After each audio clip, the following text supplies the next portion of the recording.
Hello, boys and girls, ladies and germs. This is Tim Ferriss. Welcome to another episode of The Tim Ferriss Show. My guest today is James Clear. You can find him on Twitter and Instagram at James Clear.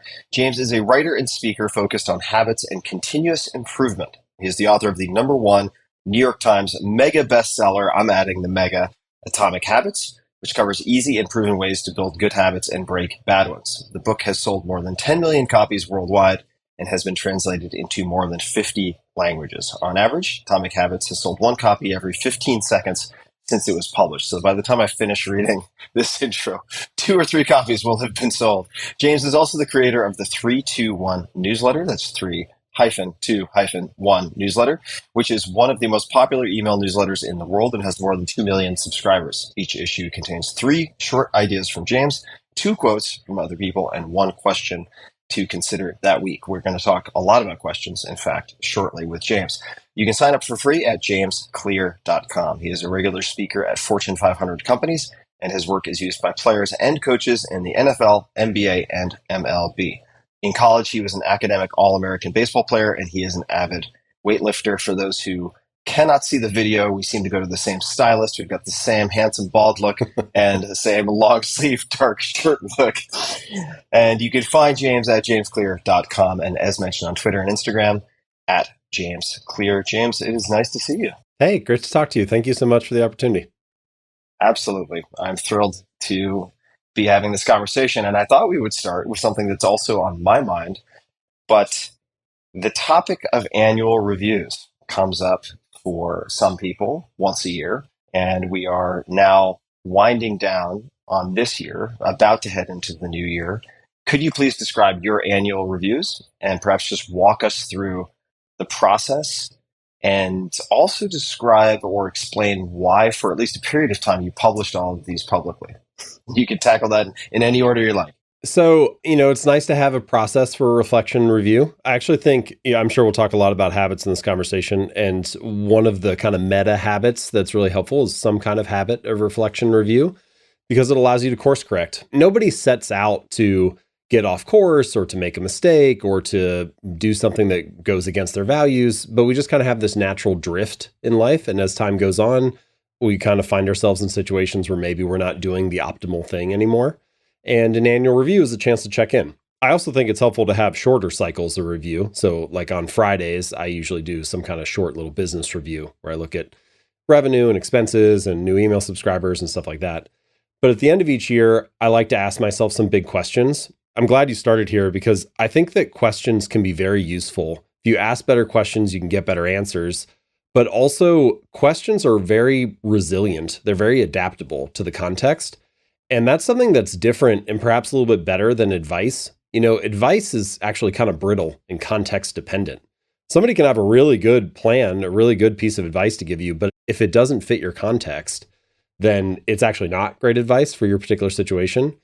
Whereas questions are very adaptable. So I think maybe what I should do is just go through some of the questions that I like to ask myself for my annual review and throughout the rest of the year. So I guess we could say this first category is just kind of like questions that help improve self-awareness or help kind of bring me back to center. So like the first thing, and I think actually this might be a question from Derek Sivers or some version of it from him, which is, what am I optimizing for? Sometimes people optimize for money, sometimes they optimize for free time, sometimes they optimize for creative output or being able to choose the projects they work on, all kinds of stuff. But that answer probably changes over time. What I'm optimizing for today is different than what I was optimizing for 5 years ago or 10 years ago. So I think it's a helpful question to keep revisiting. And you need to decide what it is for you. Otherwise, it's easy to kind of slide into this status signaling or just kind of like doing the things that you feel like you're encouraged to do by society or by your friends or peers or your parents or whatever. So what am I optimizing for? Another way of phrasing that is maybe like, what's the real objective here? Like, what am I actually trying to achieve? So some version of that question. I also like, does this activity fill me with energy or drain me of energy? You can tell a lot just by whether it like fills up your cup or not. And ideally, you'll be spending more time in the next year on things that fill you with energy and less time on things that drain you with energy. Speaking of the things that drain you, maybe like a sub question that I like to keep in mind is, does the amount of attention I'm giving this match its true importance? And man, there's so many years when I find that I'm giving something a lot of attention that actually is not that important. Are you asking these questions as you're going through the calendar of your past year? In what set of circumstances or in what context are you asking this question? Or are these just broadly speaking questions that you're applying more or less all the time for self-awareness in different types of cycles? I don't think you need to wait and only do it once a year. But Right. when I am asking these questions for the annual review, I usually am writing like maybe a paragraph for each one. And it's almost like a journaling prompt. And I do have things that I check for this process. There's a lot of measurement, so to speak, that happens throughout the year, even if you aren't thinking about it that way. So, for example, my calendar measures how many new cities I went to or how many nights I spent away from home. Those are kind of important things. How do you do that? Oh, I see. It measures it, meaning it logs it. Right. Like I can see like, oh, I was in Dallas from Tuesday to Thursday. And so because I know that I was there, then I'm like, well, that was 2 nights or 3 nights where I wasn't sleeping in my own bed. And so then at the end of the year, I try to figure out how many nights did I spend away from home? Is that more than I want to spend? Is it less? Like how did that fall for the year? Yep, totally. I write down my workouts in an actual journal, like a pen and paper journal. So I've got all the sets logged to have how many workouts I did. And then I can look back on the dates.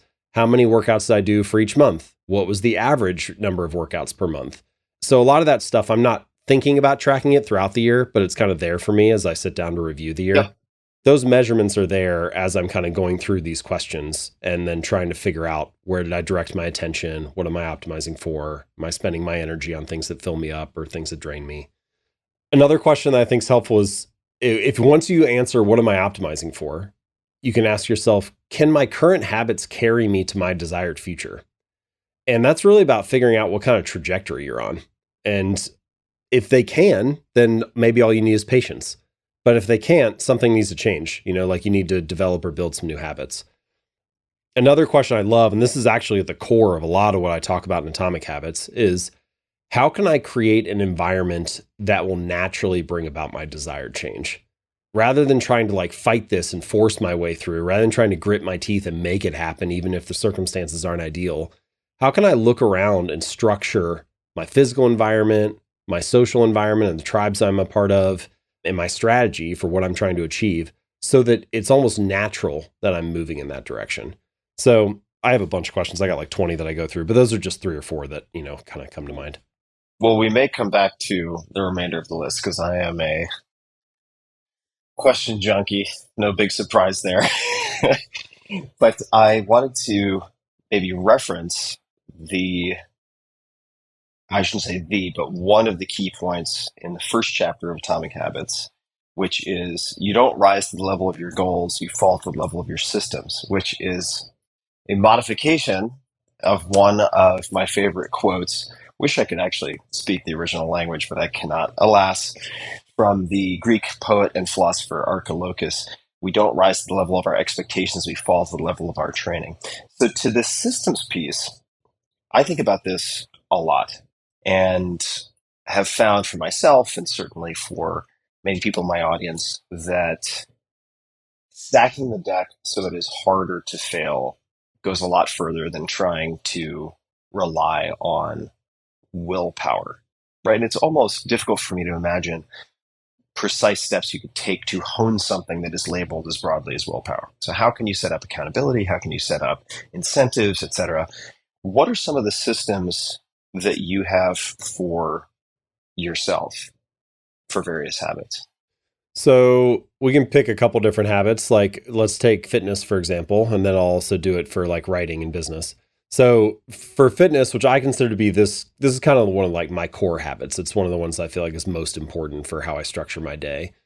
But I try to do whatever I can to reduce friction and make it as easy as possible to do it. So the first thing is I give myself permission to reduce the scope, but stick to the schedule. So if my typical workout takes 45 minutes, but I only have 15 that day, it's easy to get into this story where you're like, I don't have time to do it all. Like, why bother? But instead, I try to remind myself to reduce the scope, but stick to the schedule. And there have been a lot of days where all I have time for is to go in and do a couple sets of squats. But I'm glad that I did that rather than doing nothing. And it counts for a lot to like not throw a 0 up for another day. In a sense, in the long run, I almost feel like the bad days matter more than the good days because if you I show agree up on with the that. bad days, even if it's less than what you had hoped for, you maintain the habit. And if you maintain the habit, then all you need is time. So it counts for a lot. You also prove to yourself, you can look at yourself in the mirror at the end of the night and be like, you know what? Circumstances weren't ideal. Situation wasn't perfect, but I still found a way to show up and, like get some reps in today. So that's the first thing, is kind of like mindset and approach. Second thing is, and I've gradually increased what I do for this. So at first there's basic stuff like set your workout clothes next to your, set them out the night before, have, everything like ready to go, have your water bottle filled up, stuff like that. But I've gradually kind of reduced the friction even more. And now I used to work out at a gym for like 10 years. And so I would do all that kind of stuff. Now, over the last year or two, I built a home gym. And so all I have to do is get down to the basement and I can just work out there. And I'm gradually accumulating more and more equipment. I'm becoming like this equipment hoarder. Now I have enough stuff that like I don't have any excuses. Like all I have to do is just walk downstairs and I can be doing that exercise in 15 seconds. So it's really just about reducing friction. Some of that is strategy too. If you don't have equipment or you don't want to pay for a gym membership, there are great bodyweight programs, or you could just do 10 sprints up and down the sidewalk. And there are like almost no excuses if you have the right strategy for reducing friction and just figuring out ways to get a decent workout in. I think the reduction of scope that you mentioned is really critical. That if you don't have time for 60, it doesn't mean you have to go to 0. And I'm guilty of this. This happens to me sometimes, I'm not going to lie. But I will also just add, if you don't have space for an entire gym, you almost certainly have space for a functional doorstop, aka kettlebell. You could get one kettlebell or even build a kettlebell from some basic materials. People can look it up, T-bar kettlebell for swings. And if you can just do one set of swings, I mean, you're going to hit a lot. And I would love to hear, well, let's see, a few things, if you don't mind me just adding my commentary. Sure. So the first is underscoring another thing you said, which is, I don't want to say it doesn't matter, but it matters much less what happens on the days where you feel like doing the things that you have set out as your habits or goals, behaviors, etc. What matters is what happens when you don't want to do those things. And this is where the systems and the lack of excuses and accountability and so on comes into play. How do you apply this? Well, actually, one more thing, which is the exercise piece. I'm glad you brought it up first. And many people might think, well, that's fine. That's just exercise. But exercise for me is sort of the cascading upper level of the waterfall. And if you take care of your body takes care of your brain and mood and so many other things. So in a sense, it's the force multiplier category. So I'm glad we spoke about it first. What other types of systems, and I'll sort of put that in air quotes because it could take, I'm sure, a lot of different forms, but what might be examples of systems or scaffolding that you've set up in other areas? So just a quick point on what you just mentioned first. So I think it's worth asking yourself, what habits are upstream from other things that I want to do or other things that set me up for a good day? And what you're kind of describing is that a workout habit, at least for you, and I would say for me, is upstream from a lot of other good things that happen. Like I get the benefits of the workout, sure, but also I tend to have that post-workout high for an hour or two where I get this good period of concentration. I tend to eat better when I'm training. It's kind of like I don't want to waste it. It's actually when I'm not 100%. Training that I get lazy and, start eating whatever I want. I tend to sleep better at night because I'm tired from the workout, which means I wake up the next day and I have better energy. And at no point was I trying to actively build better sleep habits or nutrition habits or whatever, but it just kind of came as a natural byproduct of getting that one habit of a good workout in. And it doesn't have to be fitness. You talk to some people, comedians, for example, will talk about how, or athletes will talk about how they have this visualization habit before they step out on the stage. And if they get that in, they kind of recite what a good performance is going to look like. That helps them perform in the moment. Or CEOs will talk about a meditation habit. And if they get their 15 minutes of meditation in the morning, that sets them up for the rest of the day being productive. So I think it just comes down to asking yourself, when I'm living a good day, when I'm on, what are some of the key habits that are part of that? And then maybe rather than worrying about everything and trying to hit every little domino along the way, what's the lead domino? What's that first action that's upstream from the other productive things? And can I just pour my energy into making sure I do that today and kind of trust that the momentum will carry me forward? Okay, so your question was, what are some other examples of systems? It can take many different forms. It could be a physical thing that helps you be more productive. So, for example, this doesn't work for everybody's job, but it works for mine. And I don't do it every day, but I probably do it 70 to or 80% of the time, which is I leave my phone in another room until lunch each day. Now, it gives me a chance, it gives me space to just work on my agenda rather than responding to everybody else's agenda. Like I can actually show up and have a few hours where I can do some creative work. So that's a system, in a sense. It's a physical environment that promotes or benefits the habit that I'm trying to build, which is creative output or writing or whatever. It could be digital things. So for example, each week I write 321, this weekly newsletter, and there are 3 short ideas from me, 2 quotes from other people, and 1 question in each newsletter. And I have a spreadsheet that has 3 tabs. One of them is ideas, one of them is quotes, and one of them is questions.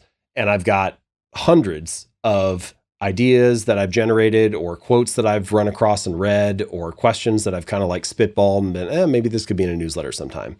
And because I have this system, which in this case is just this spreadsheet of raw material, it only takes me an hour or 2 to write the newsletter because I have a lot to start from. I have good starting material. And so the system of when I read a book and come across a quote that I like, I type it down and put it into the spreadsheet. That's a very simple system, but it makes the process of writing the newsletter each week much easier. So there are many different forms it could take. I mean, it could be almost infinite in its variations, but it's any way that you set up the environment, physical, digital, or social, to make the habit easier and more frictionless. Let's zoom in on the creative process a little bit. And we're going to talk about also email lists, building email, because I feel as though what was old is once new again. Always. It's like every few years I have to be like, guys, you need a way to communicate with your audience that cannot be taken away from you immediately by a platform. Yeah. Email never dies, but everybody talks about how it's dead. Yeah, it's like the cat came back the very next day. We thought it was gone, but it wouldn't stay away. I mean, email is not going anywhere anytime immediately, right? So we'll come back to that because it is a vehicle for transmitting some of this creative work, as you described. I have read a bit about your use or past use of Asana for capturing ideas. I think this was for asymmetry at the time, at least in the article I read on every.to. And then I separately read about a 600-page Google Doc that you had put together and were compressing in various ways. Where have you landed with idea capture? Maybe web capture, let's add that in because it may be a separate category. Mm-hmm. What is your portfolio of tools? First of all, I don't think the tool matters that much. I think what does matter is crafting great information flows and capturing the good ideas that you come across. And then depending on what you're trying to do, in my case, I'm trying to create books or to write newsletters, using that raw material that you collected to create something great. So I would say the big picture game is always the same, which is first, I'm trying to craft better information flows. Almost every idea that you have is downstream from what you consume.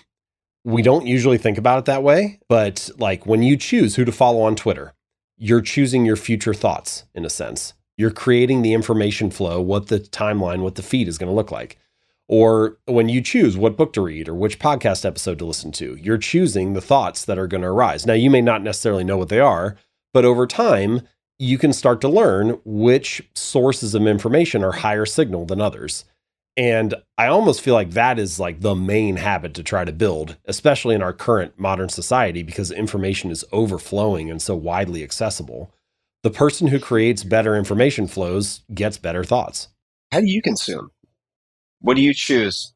I've spent kind of an unreasonable amount of time curating my Twitter feed. I think that makes me feel better about spending time on it. I'm not necessarily saying it's like the best place, but because I have found a really good set of people to follow, I do get useful ideas from Twitter, and it's easy, and I'm probably spending more time on it than I should. So at least now maybe it's a little more valuable. But the single highest thing for me is when I find a book that is relevant to what I'm writing about. If it's relevant to the topic, and I mean that in like a more granular fashion, like let's say for Atomic Habits, for example, I don't mean a book about habits. I mean, hey, I'm writing a chapter on self-control, and this book has a story that relates to self-control, or this book has, a piece of research that relates to that particular chapter. And when I find the right thing, it's hard for me to even get through a page because I'm taking so many notes and it's sparking so many ideas to write about.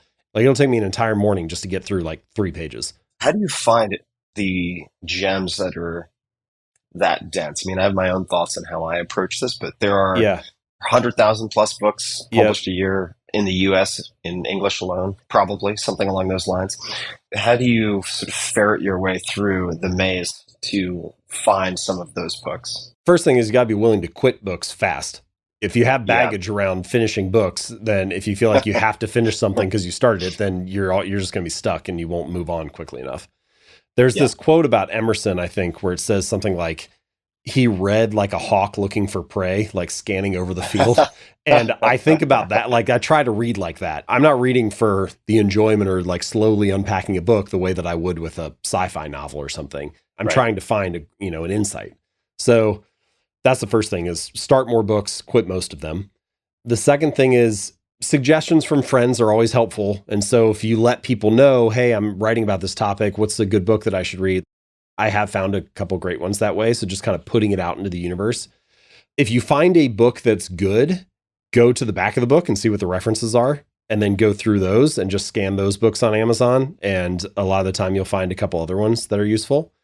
If you find a book that had something, but you feel like maybe it didn't quite hit it, go to Amazon and check all the 3-star reviews for that book or the 1-star reviews sometimes. And there'll be other books recommended in there. So they say, instead of reading this, you should read Yeah. this one. Yeah.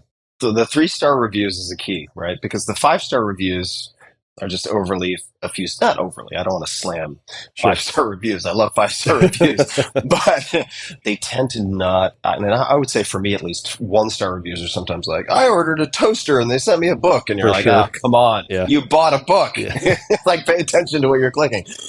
But the 3-star reviews, like the most helpful or most critical 3-star reviews, you tend to get a lot of really helpful feedback. I'll add two for folks who might just be curious, because I read for people who can see behind me. I have bookshelves and many, many more bookshelves.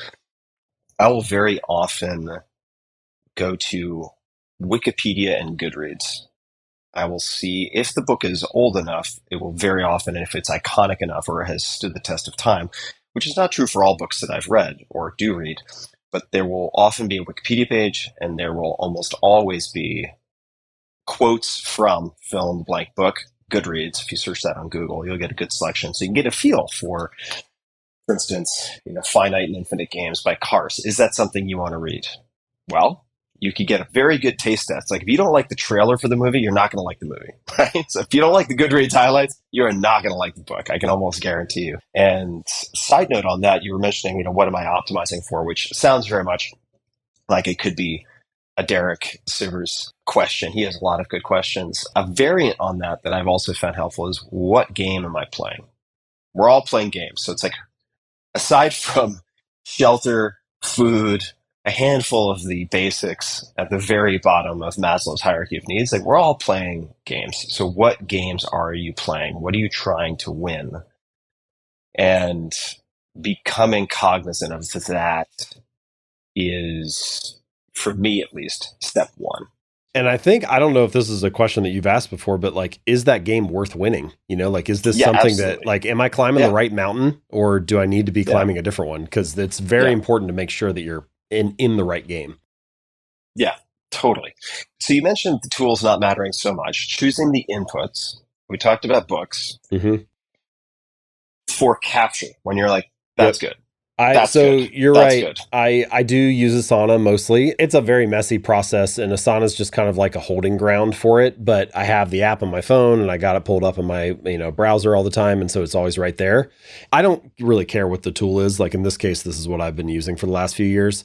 But it just needs to be something that is always present, and as soon as you have an idea, it always goes into one place. You don't have to think about where you're going to record it, and you don't end up with a random note on your iPhone and another one in an Evernote doc and a third thing in a Google Doc. And, like now it's hard to find the ideas. If you have them all in one place. Sounds like the story of my life right now. Yeah. Which is why I'm very interested in your use of Asana, because I've used Asana a ton. I still use Asana for project management, task management, but idea capture wasn't a use case I'd really considered. So would you mind, just for people listening, explaining? I know this is going to So, seem well, very like pedestrian, but like, how do you do it without stuff getting lost? part of this is, again, I'm trying to like simplify things as much as possible. And this is maybe we may talk about this more as we kind of go through the conversation, but I have a really small team. It's me and one employee. And I'm not interested Mhm. in having a large team, and I want to be as effective and as high leverage as possible. And that means that we need to think really carefully about where we spend our time. And if I always have a bunch of different tools or I'm always switching between different apps, that's just time that's Yep. kind of wasted if the job could be done in the same place. And Hmm. so we use Asana to run the book launch or to run the newsletter calendar or to, like for all the other stuff that we do throughout the day.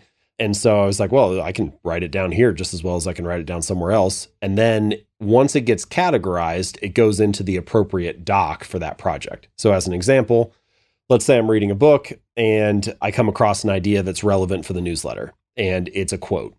So I'll probably label the task or the new thing that I put into Asana. I guess they usually call them tasks, but I label things based on the project it's going to. So I'll just say quote, and then I'll paste the quote in. And it's labeled. And so I'll go through all those quotes, or Lindsay, my employee, will go through all those quotes and we'll put them into the spreadsheet so they're in the right tab. Or let's say the next thing I'm reading, I come across an idea that sparks a thought for me, or I'm like, oh, that would fit into the next chapter for the book. And so I'll write the idea out and then I'll label it based on whatever the topic of the book is. So for Atomic Habits, the label might be habits. And so at the beginning of any idea I come across that would fit for the book, I'll put habits. And then a lot of the time, I'll actually put like a second category for the chapter. So let's say that this particular idea was for the chapter on self-control. It'll be habits, self-control, and then I'll type the idea out.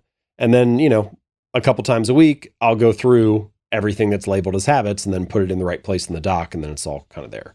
You could imagine one way to do this even faster, which is you could just put it straight into the doc that it needs to live in. Instead of putting it into Asana, I could put it straight into the 321 newsletter sheet, or I could put it straight into the chapter for the book.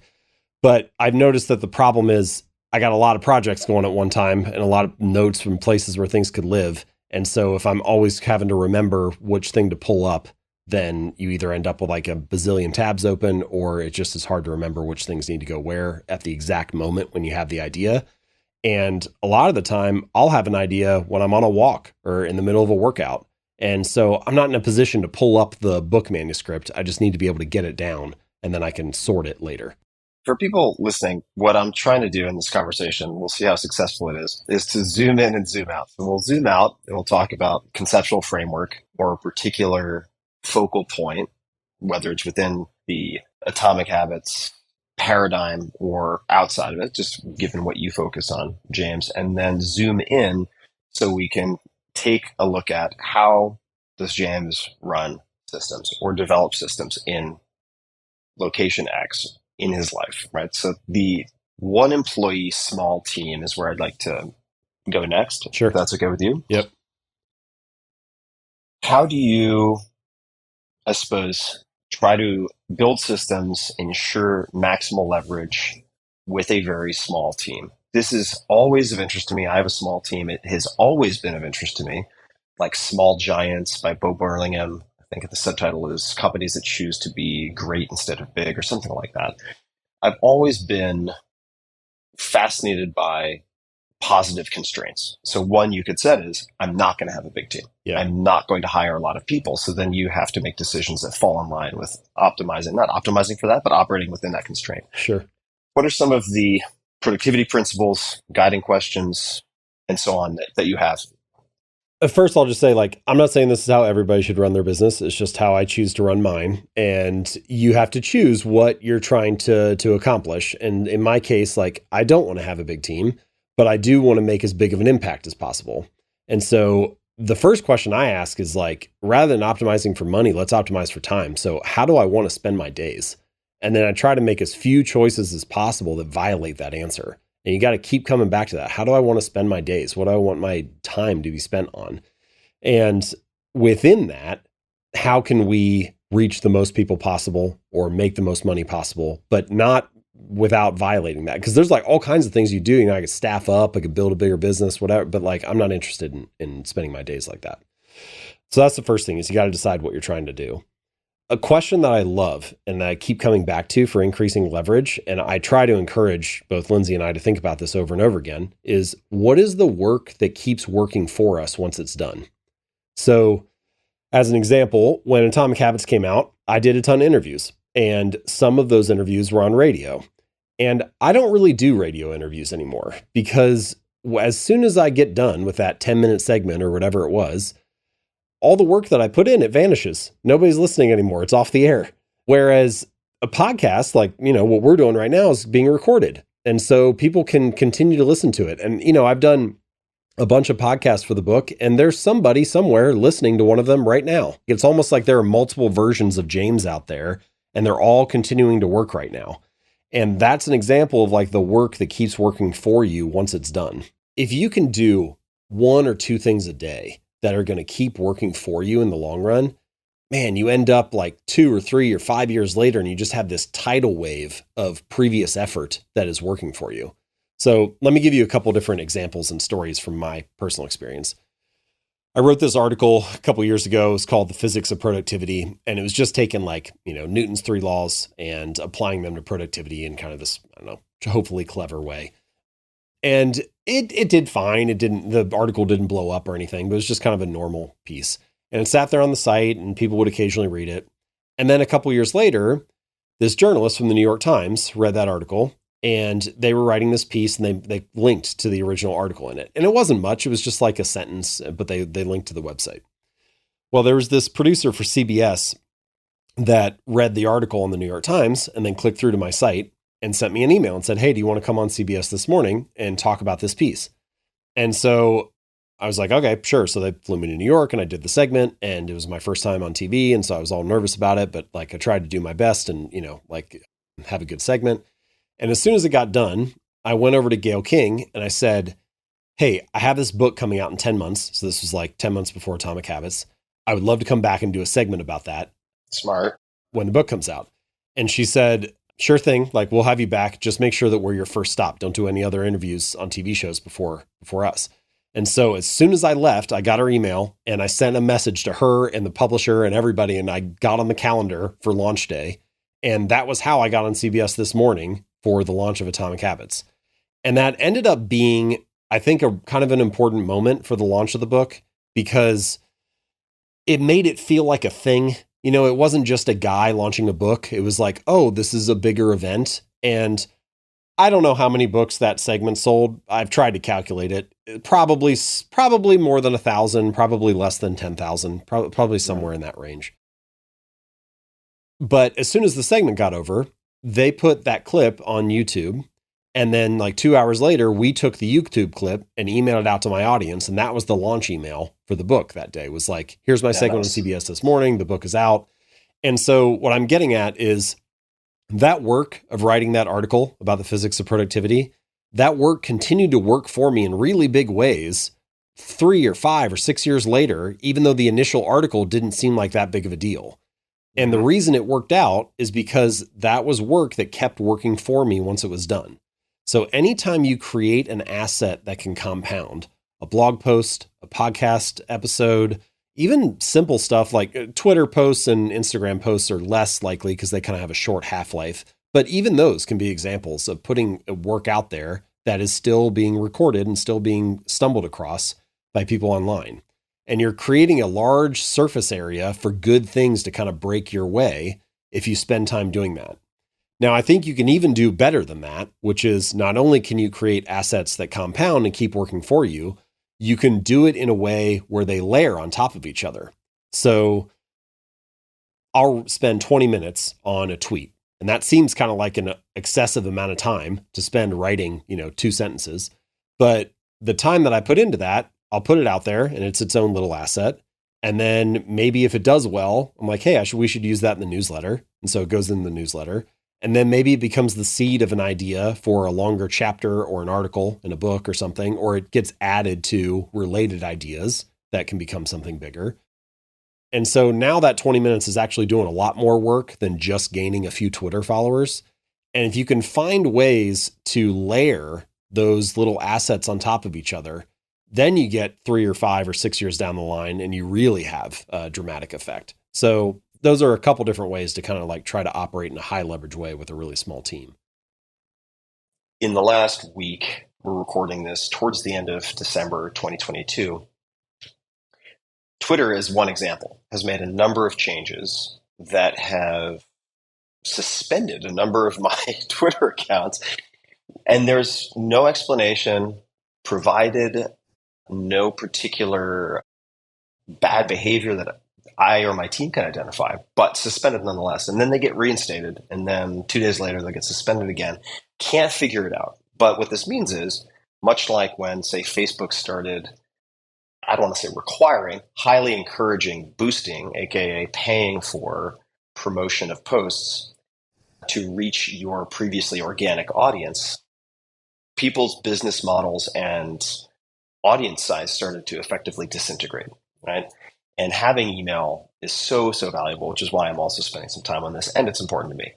So that's just sort of a background, setting the table so that I can ask you when something is going wrong, aside from reaching out to, say, your email service provider and saying, hey, is there something funny going? Is something broken? Is there a monkey wrench in the works?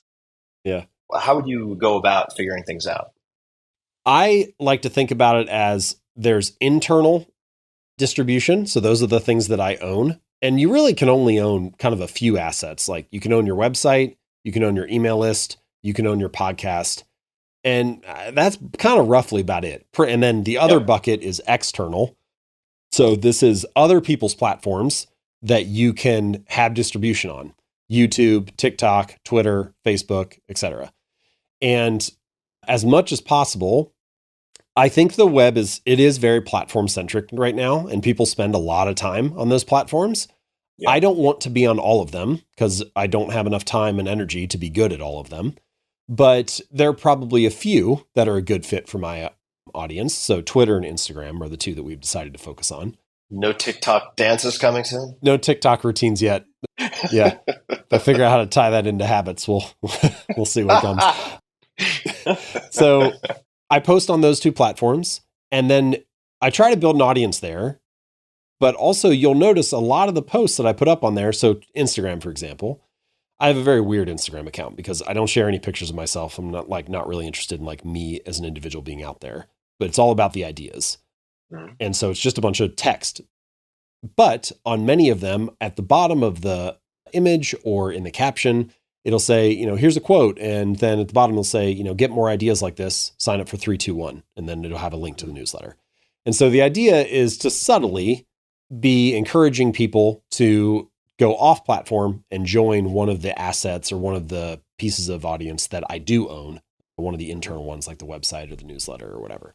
And so I try to get those things to work together and like cross link between the two, and then they can start to build each other. And I do it the other way as well. Like when I send out a newsletter, sometimes if the ideas are short enough and they would make a good tweet, I'll include a little link under each idea. It'll just say click to tweet. And so now the newsletter is driving action on Twitter. And so that it all kind of like you create this little spider web, this kind of ecosystem where everything is kind of driving each other. And, it all kind of grows together.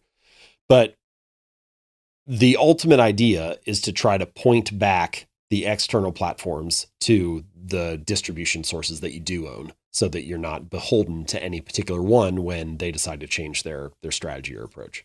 Yeah, which is specifically why a whole bunch of stuff is getting banned or shadow banned right now on Twitter. And this is the best theory I could come up with, and I can't get this verified or denied, is that because some of these accounts, which were created for a new podcast that came out, have legitimate contact, but they all link out to Apple Podcasts. That's the only plausible explanation that we can come up with for why they have been locked, and they keep getting unlocked. So I don't want to make anybody seem like the bad guy here, but it highlights the fragility of having something that is entirely dependent on a platform that you don't own. And also, if you were to read your terms of service, you're probably giving all of that content to the platform as well on some level. And I recall chatting with this guy, this was many years ago, before the organic reach was throttled a lot on Facebook. Chatting with a guy who had a multi-million-dollar business built on a few Facebook pages and massively successful. And I asked him what it felt like to run those businesses. And he said, I feel like I have the most profitable McDonald's in the world built on top of an active volcano. Yeah. It could go away at any minute. And I don't want to live with that anxiety also. And Sure. just to add a few things, just to feather them in with your comments.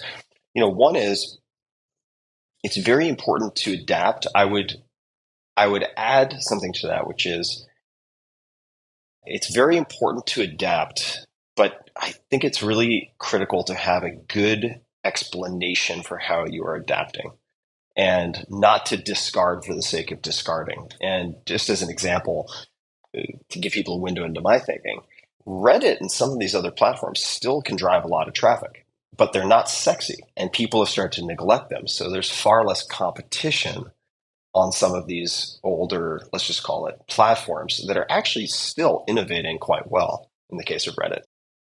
So I've thought about revisiting some of the vintage powerhouses because there's been such a mass migration to particularly short form video. It just seems like a bloodbath. And I would also say something I think you've done very well is set constraints on what you will or will not do, say, on social platforms. Because one of the risks of adapting is that you become a slave to the audience in such a way that you morph into this funhouse mirror caricature of yourself. And I've seen this happen to a lot of people where they put out 10 posts and the most extreme of those gets the most engagement or feedback or positive likes, etc. And so they then put out 5 more like that. The most extreme gets the best response.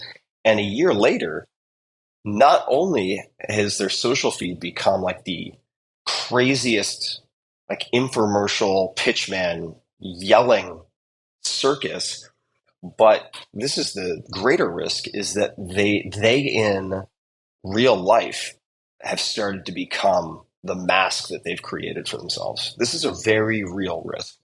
So setting up the constraints on what you will or will not do in advance before you get on that playing field, I think is really, really, at least for me, very, very important. How do you think about that, or have you thought about that? Well, this connects to one of the core ideas in Atomic Habits, which is your habits are how you embody a particular identity. So the behaviors that you perform each day are reinforcing or shaping the story that you have about yourself. I think it's important to ask yourself, like, who is the type of person I wish to become? Like, what's the type of identity I want to be reinforcing? And your habits are not the only things that influence that in life. Like, every experience is part of who you are. But by virtue of the fact that they get repeated again and again, they have an outsized influence on your story. And so, the phrase I like to keep in mind is every action you take is a vote for the type of person you wish to become. Yeah, that's a great line. And so as you show up each day and make another YouTube video or do another TikTok video, you're casting a vote for being that kind of person. And if you let the algorithm run it, if you let yourself kind of fall into this, as you said, mask that you're wearing for the audience, pretty soon you actually are like casting enough votes that the bulk of the evidence starts to support that part of your identity. You start to become that kind of person. And this is why I come back to some of those questions that we were talking about earlier, like, what am I optimizing for? Or how do I want to spend my days? Because you got to start there and set the positive constraints for yourself. Who's the type of person I wish to become? What kind of lifestyle am I trying to create for myself? And then within that constraint, how can I have the biggest audience? Or how can I make the most money? Or how can I make the biggest impact?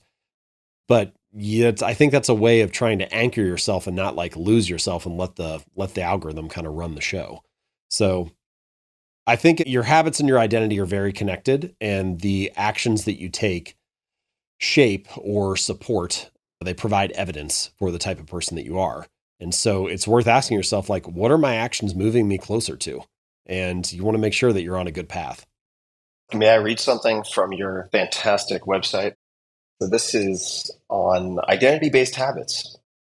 I want to highlight this and add it to what you just said, because I think it's critically important. And feel free to revise any of this. Sure. And you can't believe everything you read on the internet. So who knows? Even if it comes from my own website. I don't think the CCP has infiltrated your website or anything like that. So let me just give this a read. The key to building lasting habits is focusing on creating a new identity first. That's the sentence I'd love to get your take on. Your current behaviors are simply a reflection of your current identity. What you do now is a mirror image of the type of person you believe that you are, either consciously or subconsciously. To change your behavior for good, you need to start believing new things about yourself. You need to build identity-based habits. Would you like to add anything to that? The creating a new identity first is, I think, the piece that is of greatest interest to me. How would somebody go about doing that? Let's say they're listening to this. They're just moving into the new year. James, please tell me, how do I do this? Well, it's kind of a two-step process. Decide the type of person you want to be, and then you prove it to yourself with small wins. And the more small wins, or the more small habits that you perform, the more votes that you cast for that identity, the more you build up evidence of being that kind of person. And eventually you start to take pride in that aspect of your identity. And man, once we start to take pride in a part of our story, like it's much easier to stick with those habits. If you take pride in the size of your biceps, you'll like never skip arm day at the gym, you know? Or if you take pride in how your hair looks, you have this like long hair care routine, all these hair care habits, and you do them every day. Might be past that point for you and I, my friend. I think you and I have lost that battle. Yeah. James, may I jump in for 1 second? What is a good way to phrase that? So if someone wants to have not a mission statement, but some type of statement for this is the type of person I want to be. I think it's I'm the type of person who blank, for example. So like I'm the type of person who doesn't miss workouts, or I'm the type of person who shows up on time, or I'm the type of person who finishes what they start. Whatever aspect of your identity that you're trying to reinforce, that's kind of the story. You can also phrase it as a question. So for example, rather than saying, I'm the type of person who doesn't miss workouts, you could have this question that's related to the identity you want to build, and you kind of carry it around with you all day. And like in this example, maybe the question is, what would a healthy person do? And so you're just kind of walking around all day asking yourself, you know, what should I get for lunch? Well, what would a healthy person do? Or should I take an Uber? Or should I walk to the next meeting? Well, what would a healthy person do? And you just kind of like go around your day and try to make decisions that you feel like support that identity. But I think you start with who is the type of person I wish to become. So let's say I'm the type of person who doesn't miss workouts. And then the second step is prove it to yourself with small wins. So which small actions, what little habits cast votes for being the kind of person who doesn't miss workouts? Well, maybe one thing is rather than doing a 45-minute workout when I only have 10 minutes, I reduce the scope but stick to the schedule and I do a couple sprints, or I do, 5 sets of push-ups or whatever it is. And so you find ways to reinforce your desired identity, even if it's small, especially in the beginning, because if you can show up consistently, if you kind of master the art of showing up and performing these small habits, you build up this sense of momentum. You kind of start to reinforce and shape that new identity. And the more evidence that you have for it, at some point you kind of cross this invisible threshold where you're like, oh, I guess I am that kind of person. Like if you go out and shoot a basketball for 5 minutes, you don't think, oh, I'm a basketball player.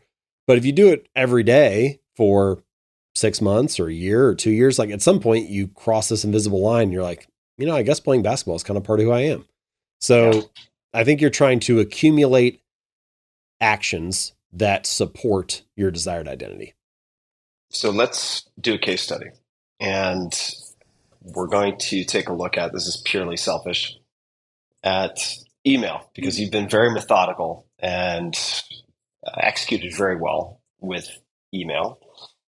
I also have the 5 Bullet Friday, which has been going for, have not missed a week in God knows how many years. It's been a long time. It's pretty wild. It serves as sort of a diary for me too. I don't know if this is true for you, but looking back at these editions is actually very fun for me because I get to see like, 3.5 years ago. Oh yeah, that week. Oh wow. Forgot that happened. Look at how dumb past Tim was. Yeah, present Tim is so much smarter. I've learned so much. Oh God, yes. One boy can dream. A boy can dream. So let's say one of my resolutions, and this is going to be a bit of a force fit, but not necessarily so. Like, Sure. I am someone who prioritizes email above all of the other platforms and grows it consistently. Mm-hmm. And you may have some familiarity with my newsletter and how we do things. And I know you and I have had some exchanges before. Sure. What might be some small wins or just changes that you would make? Things you would add, try, test, anything at all?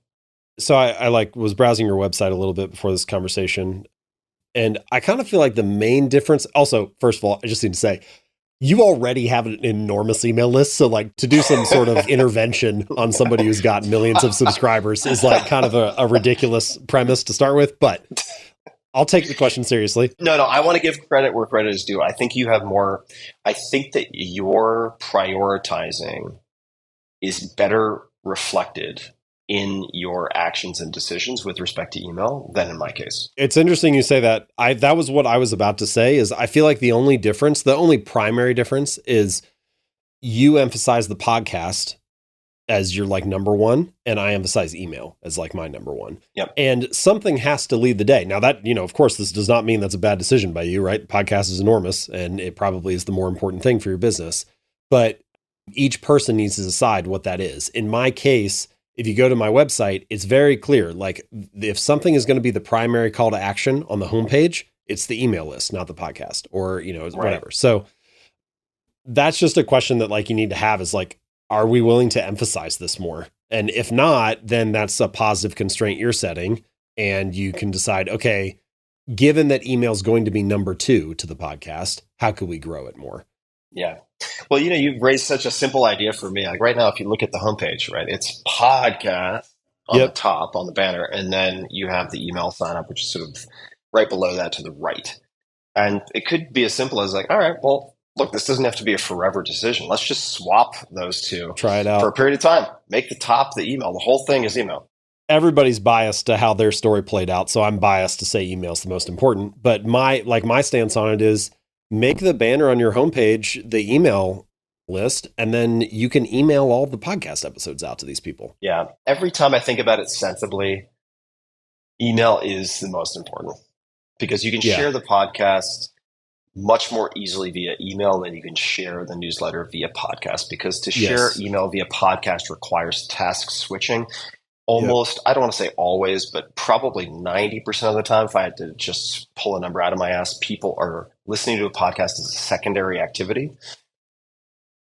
Very different beast than someone who sits down, opens an email, and clicks on links. They are opening an email explicitly in the case of Five Bullet Friday and perhaps also in the case of your email to find things to learn and investigate, right? It's an explicit goal. Well, this is kind of what you're getting at, but email is in a position where it's both of the assets are very flexible. You can talk about whatever you want on a podcast and you can write about whatever you want in an email, but email has the advantage of having links that you can click on right away. And so it can be immediately acted upon. Whereas, as you mentioned, often people are listening to a podcast while they're on a run or making dinner or in a car, and they're not in a position to click on a link right then.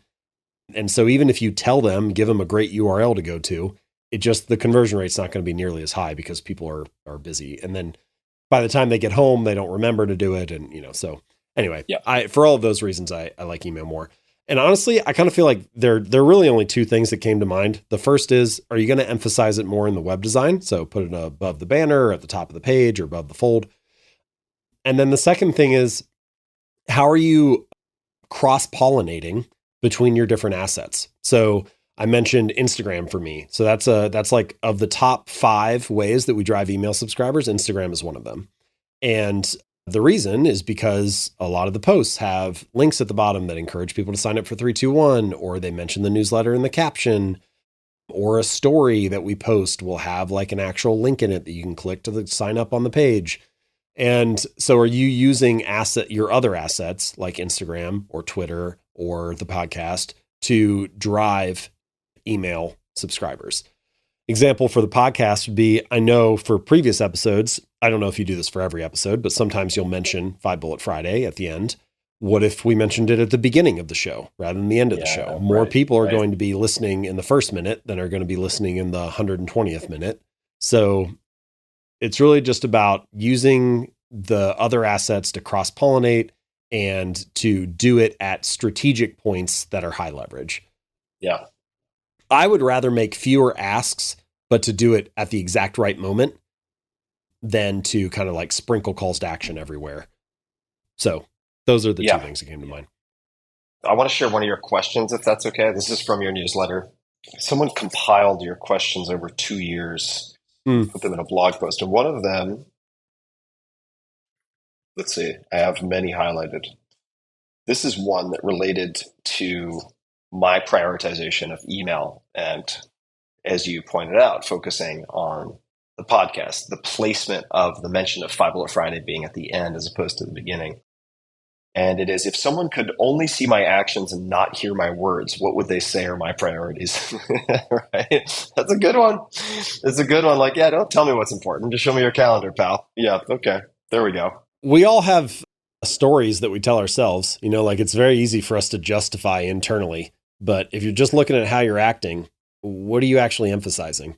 Yeah. I think we all have felt that pain at various times, which I should say, these aren't just questions I come up with for like the readers. Like these are all things I need to ask myself. You know, like pretty much everything I write is intended to help me get back to center or to course correct. Also, to reinforce something you just said, the more success you have, even if it's a small amount, although I do think it tends to go somewhat exponential at some point, there may be exceptions to this, but among my friends and peer group, whatever that might mean,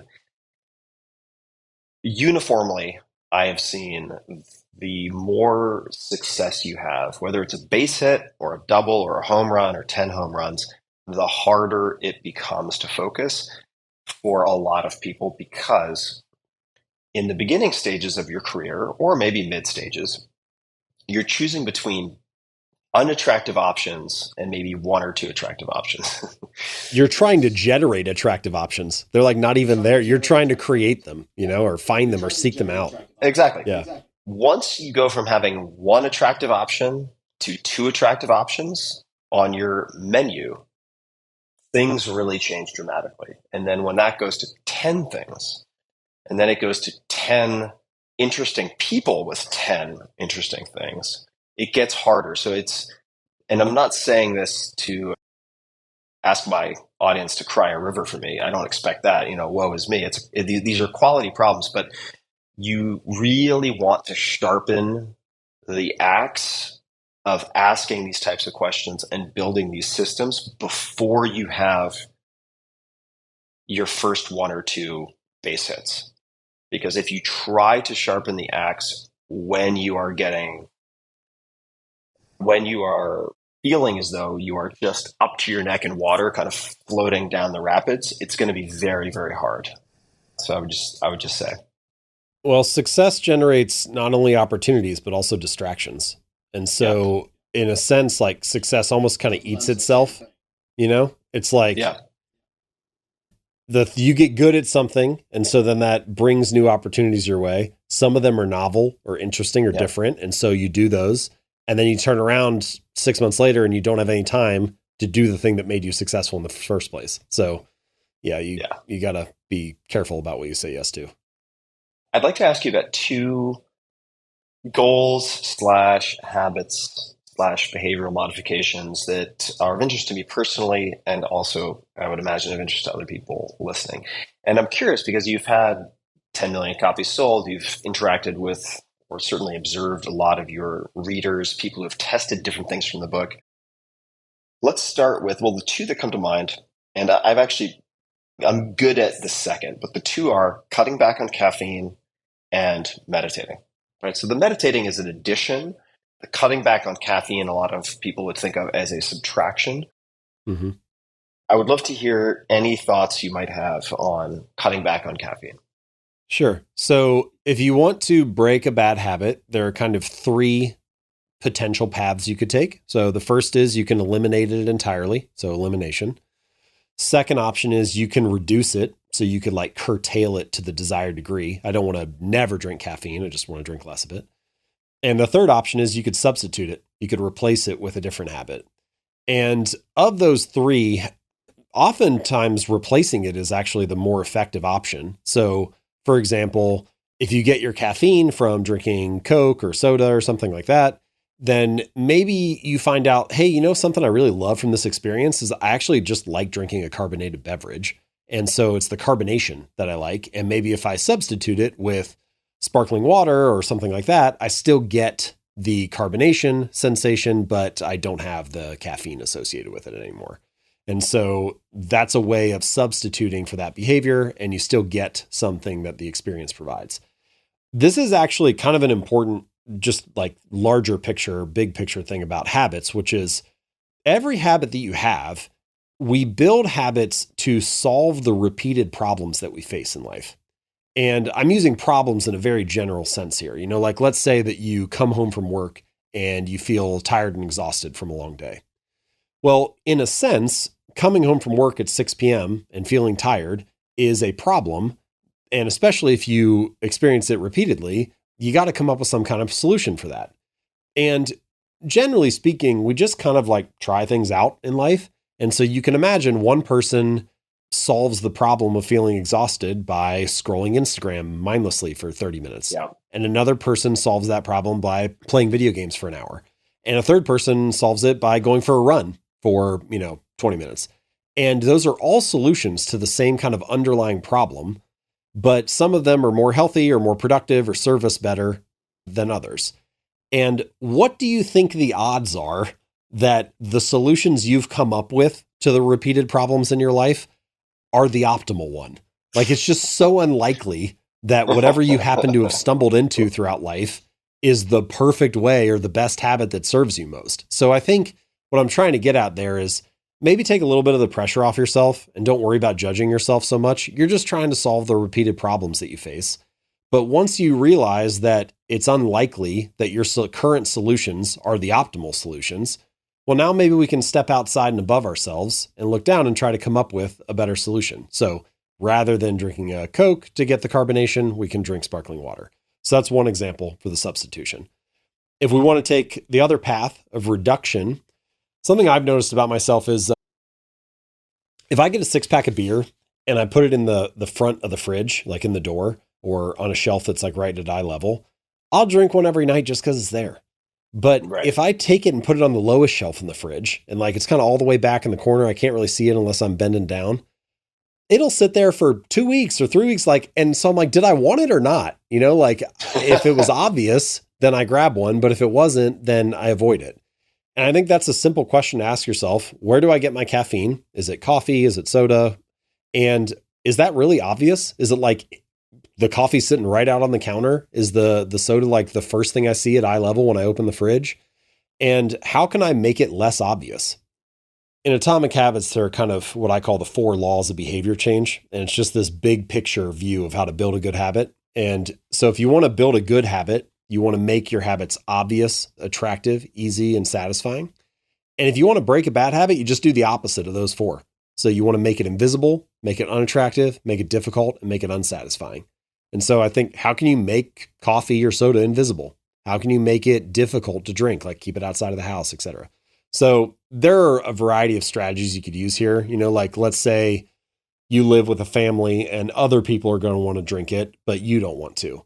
Well, there's this little kind of diabolical Tupperware container called the kitchen safe, and it has a lockbox code on the top of it. And so you could give the other family members the lockbox code, but then they don't give it to you. And you just put the soda inside of that. And so it stays in that Tupperware and you can't access it. Yeah. So finding ways to increase friction or to make it difficult or to make it less obvious, those are all ways to potentially curtail the caffeine habit. The locking Tupperware, what is it called again? It's called the kitchen safe. The kitchen safe. There are a few variations of this, and I know a number of families who use them for phones. So they will have mealtime or evening time or whenever it is, and they'll put the phones in the safe, and that's where they sit. until the phone free time has I've expired. had readers use it for like late night snacking. Like they'll, like the chips go in at 7 p.m. or they just stay in that Tupperware, and it's set to lock from 7 p.m. to 7 a.m. And so they just, they can't get to them late night, and then they go to sleep. I'm just imagining myself. So I'll give you a confession. So I love brownies, and 2 days ago, for the first time, made brownies and spice cider. It's like a whole Christmas celebration thing, even though it's not Christmas yet. And I ate all the brownies last night. And I'm not proud of this. I'm not beating myself up about it because I'm working out. It's fine. It's not a big deal. But I'm just imagining if I put the brownies into this locking container, and do you know what a bear bin is? There are these bear contraptions that you use for camping. I'm just imagining me like swatting this safe around, smashing it on the ground, trying to get the brownies out. Anyway, that's more for my own gratification, folks. So thanks for listening. Let's talk about positive. And you already alluded to the four Yeah, principles or laws or ingredients, but meditating. sure. I think for a lot of folks, meditating is in the air. They've heard about it on this podcast. I know I should do it. I just don't. Yep. By the time I have my coffee and do this and make the sandwiches for the kids, it's too late. How would you suggest people approach, say, meditating in the morning, just to use that? Couple things to think about here. So again, let me just run through the four laws real quick, just as a primer for this answer. So if you want to build a good habit, roughly speaking, there are four things that you can do. You want to make it obvious. You want to make it attractive. You want to make it easy, and you want to make it satisfying. So obvious, attractive, easy, satisfying. Now, if you're sitting there and you're thinking, how can I get myself to meditate more? You can just turn those into questions, and you can say, how can I make the behavior more obvious? How can I make it more attractive? How can I make it easier? How can I make it more satisfying? And you'll start to notice different things that you could do. So for example, how can I make meditation more obvious? Well, do you have a clear space where you're going to do this? Like maybe you need a meditation pillow and it's in the corner of your bedroom or it's in the corner of some other room that is the dedicated meditation space. And this is exactly where it happens. So it's obvious where the behavior is going to occur. Make it attractive. There are many different types of meditation, and there are a lot of ways to get into it. And this is true for any habit, by the way.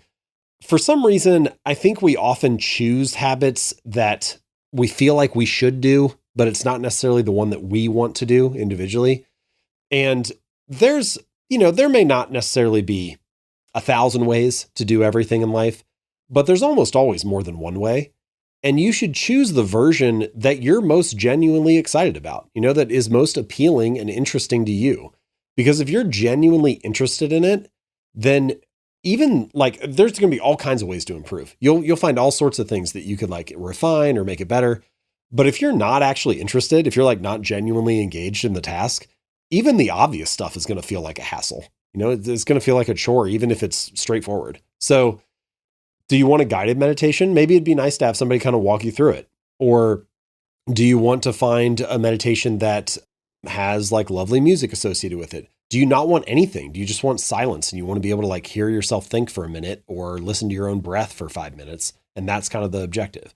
But what sounds most attractive and appealing to you? Try to find a version of the habit that you're actually interested in.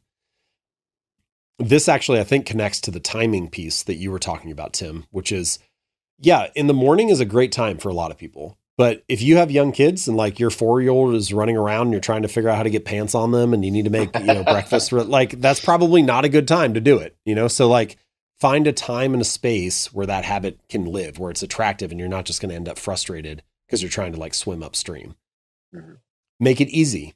So rather than doing 15 or 20 minutes or 30 minutes of meditation, which, hey, that sounds great because your favorite guru does it. But listen, like, why not just do 60 seconds? Because if you can master the art of showing up, if you can just do it for a minute and actually stick to that day in and day out, then you're starting to build the habit. And now you have something, you've like gained a foothold and you can advance to the next level. One of the things that I recommend in the book is called the 2-minute rule. And it says, just take whatever habit you're trying to build and you scale it down to something that takes 2 minutes or less to do.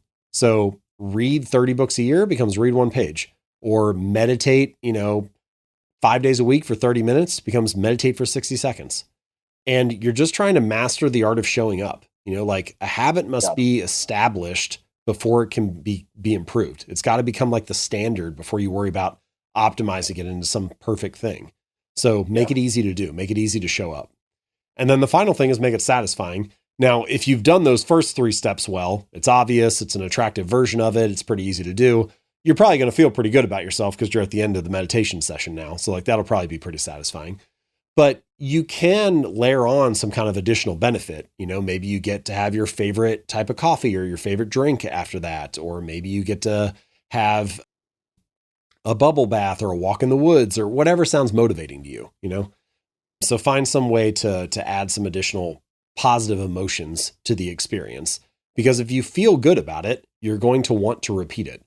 And this is something that in Atomic Habits, I call it the cardinal rule of behavior change, which is behaviors that get rewarded get repeated, and behaviors that get punished get avoided.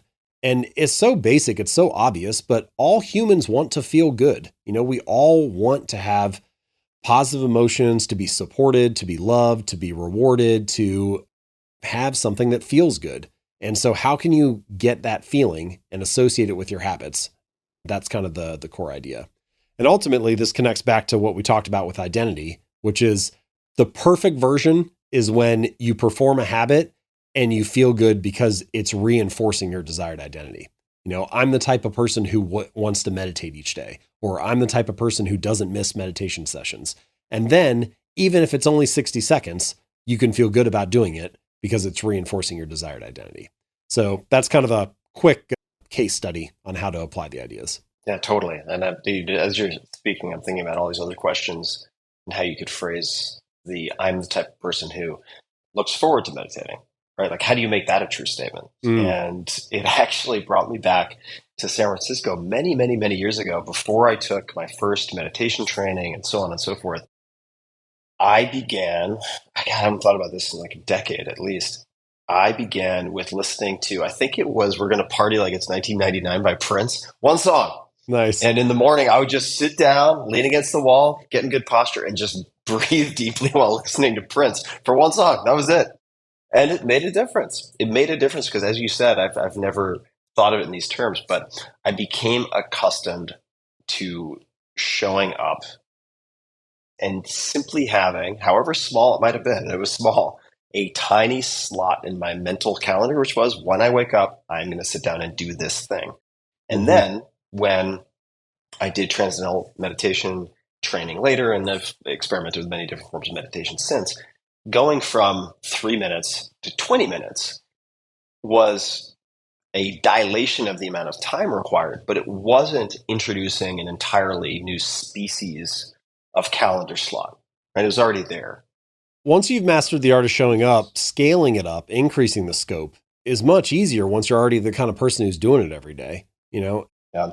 And those are good examples. I think actually it may be, I don't know if it's your question, Tim, or I feel like I've heard you say it before, but this idea of what would this look like if it was easy, or what would it look like to be the kind of person who looks forward to writing or looks forward to meditating or looks forward to working out? It's a question worth taking seriously, because you can usually design the habit to feel like, hey, this isn't a chore. Like, this is something, like, this is how I want to be spending my days. And that's really where you want to get to, because for a habit to last, it's got to be part of your normal lifestyle. It has to be something that, like, you want to show up and do this each day. And so you're trying to find the version of it that benefits you the most. Yeah. What would this look like, or what might this look like if it were easy, is a question I ask myself all the time. And I think part of the reason for that is that I've, for most of my life, prided myself on having high pain tolerance, being able to do the hard things in the service of the long term. And when you're starting out, like you said, kind of clawing your way to any good opportunity or any open window, when you're just kind of slipping back on the mud slope of establishing any type of modicum of success. Yeah, you're opening windows that are closed. Yeah, exactly. People are like, that was locked. And you're like, not anymore. Clawing like a raccoon at the window, trying to figure out the lock. And at least for me, I think I began to associate results with grinding or some degree of effort. And so the association would be, if my effort isn't above a certain threshold, I am not doing the thing that will produce an optimal result. But past Yeah. a certain point, that can be a false filter, if that makes any sense. Hmm. So I ask myself that constantly. If I'm recording a podcast, right? I've thought, just to give you an example, I haven't done this yet, but I've thought, you know what? The technology is good enough. Why do I do podcasts, at least as it stands right now, in a static position? Like, why not figure out, get the best headset available, figure out connectivity, and go for a walk, figure out a way to record a podcast while I'm walking, right? Yeah. I would check off a number of these laws that you mentioned. Microphone in one hand, Starlink dish in the other. You're just going Yeah, to be, yeah. Fit right in Austin. You'll be like the ultimate version of the guys like sifting for gold on the beach. Like you're going to be. Oh, yeah. Oh, it'd be amazing. Yeah, I just put the Starlink on the back of my head, mount it on top of the headset. Yeah. So let's use Atomic Habits as the case study. Sure. How would you deconstruct Atomic Habits, both in its writing, but then also its launch, right? Because those are intertwined. Yeah. In what made it successful? What were the things that really seemed to be the Archimedes levers for producing, to the extent that you can, right? You're on Sure. one side of the tennis net. Yeah. So any examples? This will probably be a long answer because there's a lot to talk about. So let's break it into two categories, writing and marketing. Uh-huh. So, and also, like, the truth is, the honest answer might be like, I don't know, I got lucky. Maybe that's the truth, but I suspect that there are a lot of things you can do to influence the outcome. And so I'll walk you through what I tried to do. So on the writing side, I think you have to operate with this assumption of like, let me create more value than I'm going to capture. You try to produce a hit. The ultimate thing that drives book sales is creating something that is actually genuinely valuable to people. And it has to be so good that people will talk about it. Word of mouth, Atomic Habits has sold over 10 million copies at this point. We could argue, I'd be interested to know what you think the estimate is, Tim, but there's some number of copies that you could sell just by having an audience and a good marketing plan and sheer force of will and putting a lot of effort in. Maybe it's 25,000, maybe it's 100,000. I don't know. At some point, there's some number where you can't get beyond that, even if you have a large audience, just by the marketing energy. It has to be word of mouth. And I think certainly once you're in the millions or tens of millions of copies, like the only way a book grows that much is people recommend it. And I like Seth Godin's measure for this, which says if you want word of mouth, you have to create something remarkable. And that means that it's worthy of remark, right? That it's like worthy of talking about. And so you have to start with that. So like the three things that I always focus on are, am I writing something that's timeless? So if it's timeless and evergreen, then you have a longer period where it could become a hit. If it's something that's just really relevant to the current moment, 2 years from now, you've kind of passed your window for it taking off. It's like the blog post you wrote that got to the producers for television. Yes, right. Similar exactly. example. Right. Am I writing something that's pretty universal? So that's another kind of filter for me. Everybody has habits. Everybody's trying to build good habits or break bad ones, even if they're not thinking about it like carefully. It's just kind of part of life. And so not everybody in the world's going to buy the book, but pretty much anybody can look at the cover and be like, yeah, I get why that would be useful. Like that's a thing that, most people are going to want. So timeless, is it universal? And then I feel like you have to pick something that fascinates you, because if you're genuinely interested in it, that comes through in the writing. Like I think Morgan Housel has some kind of line where it's like, writing for yourself is fun and it shows. Writing for other people is work and it shows. That's a good line. People have a good BS meter for that. And like, you need to pick something you're genuinely fascinated with. Quick side sell for Morgan, The Psychology of Money. The title may seem generic. The book is outstanding. I really, really enjoyed it. Yeah, Morgan's great. Okay, so that's kind of like my write something timeless, write something universal, write something that fascinates you, and do all that with the intention of creating something genuinely remarkable or that creates value for people. Mm-hmm. Those things sound good. I think it's worth asking, like, what does it look like in practice to actually do that? So let me just give you some examples. And I'm just going to keep interrupting because I've had too much caffeine. I'm going to blame it on the caffeine. I would also love to, at some point, so you're going to give some examples. I would love to know how you thought about modeling other books or constructing the format and layout of your book. Yep. Not the visual layout per se, No, I know what you mean. Yeah. structuring the book. Because I've seen many examples of you deconstructing sentences, quotes, Yep. application essays. We probably won't get to that, but when you Yeah. went to Yeah. Switzerland, right? Uh-huh. You're very good at modeling. So at some point, I'd love for you to speak to that. Yeah, I think you should deconstruct the cool things that you see in life. You know, like when you come across something that you really like or that you think's cool. So in my case, like I was writing a book, so how do I deconstruct bestsellers? Like what's going on there? And if you find a single example of something, it doesn't really tell you anything. But if you start to find patterns, then that's probably something to pay attention to. So I think actually this is a great segue to kind of some of these examples I was going to give. So let's say when I was writing Atomic Habits early on, I was like, how I know what I'm trying to achieve. I'm trying to write the most comprehensive and most useful book that's ever been written on habits. Now, I have no idea if I achieved that, and it's not really for me to decide, if we're being honest. Like, I don't get to choose that it did that. That's up to the readers to decide, is that a mark that you hit or not? But I think that has to be the target. You got to start there. Otherwise, you're never just going to stumble into that outcome, you know? So like you have to like try to intend to create something great. So how do we do that? I looked at a bunch of books, not just about habits, but also other bestsellers. One of the first things I did was I went to the table of contents for all those books. And then I was like, how are these books arranged? And what you'll find is that a lot of best-selling books, they have they break things into thirds. Or it doesn't always have to be thirds, but they have like a clear structure that the book goes through so that you can look at the table of contents. And even though you don't know what's in the chapters, you know exactly where you're headed as a reader.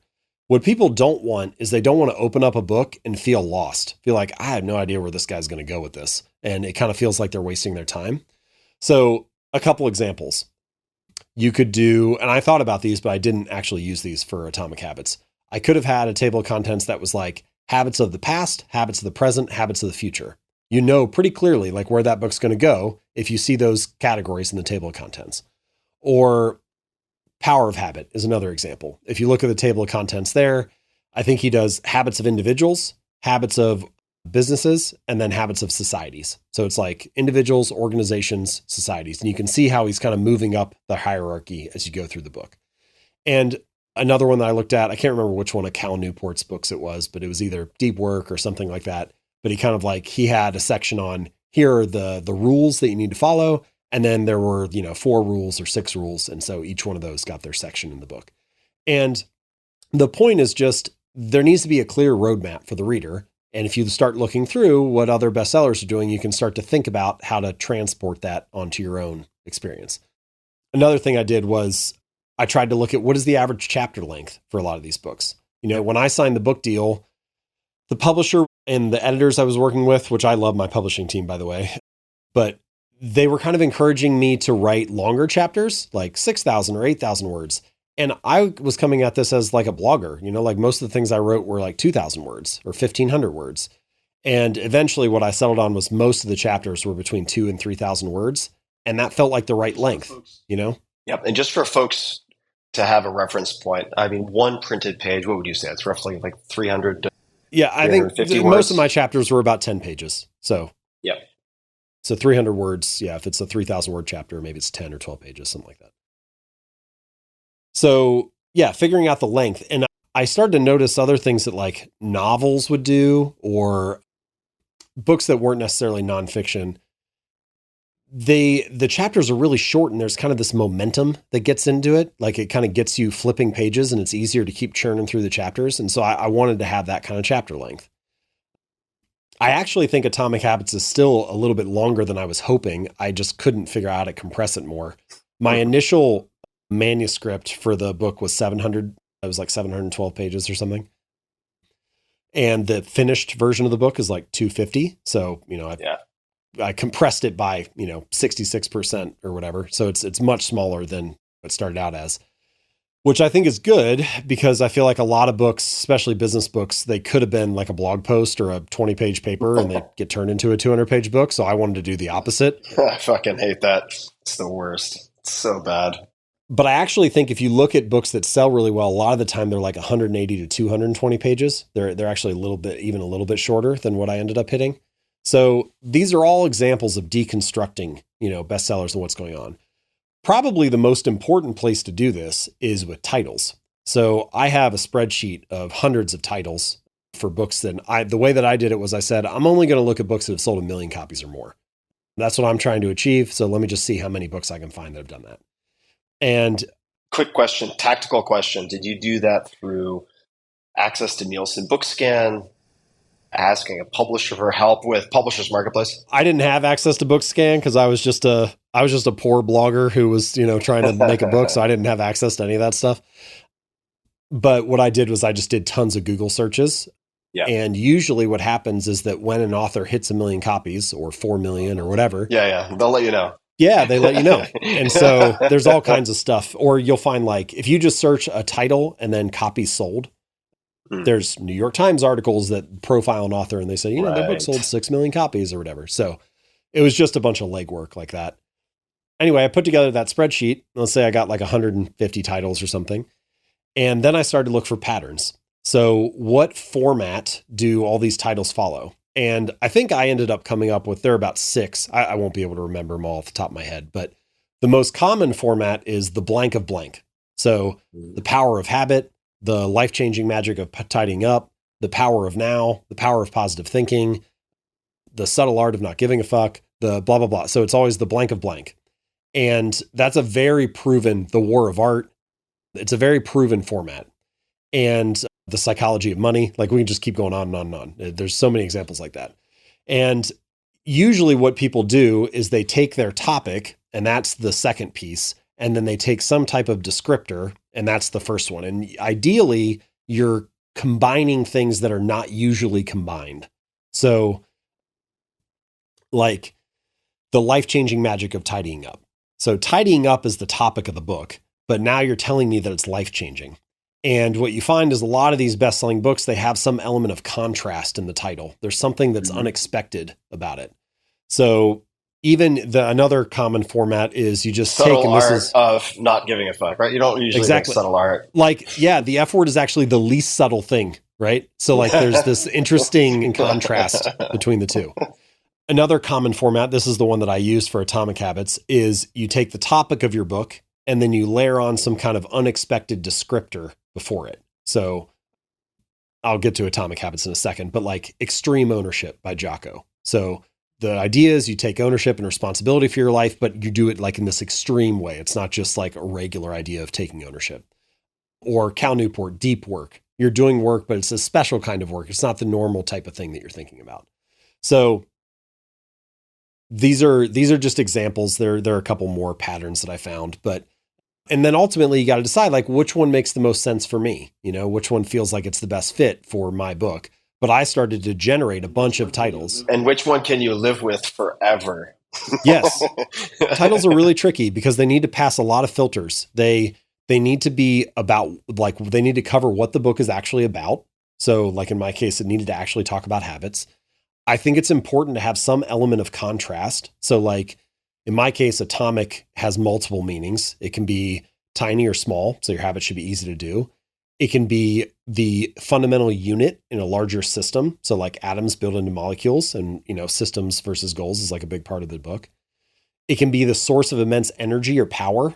So I think if you kind of combine all those 3 meanings, you get the like big arc of the book, which is you make changes that are small and easy to do. You layer them on top of each other like units in a larger system, and then you end up with these kind of powerful or remarkable results as a byproduct. So for all of those reasons, I kind of felt like atomic was a great word to describe it. But it needs to describe what the topic is. It needs to be interesting and compelling, or like a little bit different. Sometimes good habits are like a little bit weird in a sense. Like nobody was really using the phrase atomic habits before the book came out. It wasn't like a way that you would describe a habit. You might describe it as small, but you wouldn't describe it as like atomic. If it had been good habits, just for people out there, right? You're going to be competing with the entire internet. Yes. For search results. I actually think a lot of titles fall into this pitfall, which is they use a phrase that is commonly used, and you want a phrase that you can like own in the reader's mind. You know, like you don't want to be competing with, all the other things that use the phrase good habits. You know, 4-Hour Work Week is a good example of this. Nobody really used that phrase before the book. It was like a little bit weird. Yeah. In the sense that it wasn't part of normal conversation, and that allowed you to own it. Mm-hmm. It also had that element of contrast where you're like, man, I work for 40 hours a week. You're telling me I can work for 4, you know? So like, it's this surprising thing. Another example of that might be like Rich Dad, Poor Dad, you know? So that book has this element of contrast between the two. So it needs to be like something that you actually want. It needs to cover the topic of the book. It needs to have this element of contrast. Like there's a lot of filters for it to pass. And that's why coming up with good titles is hard.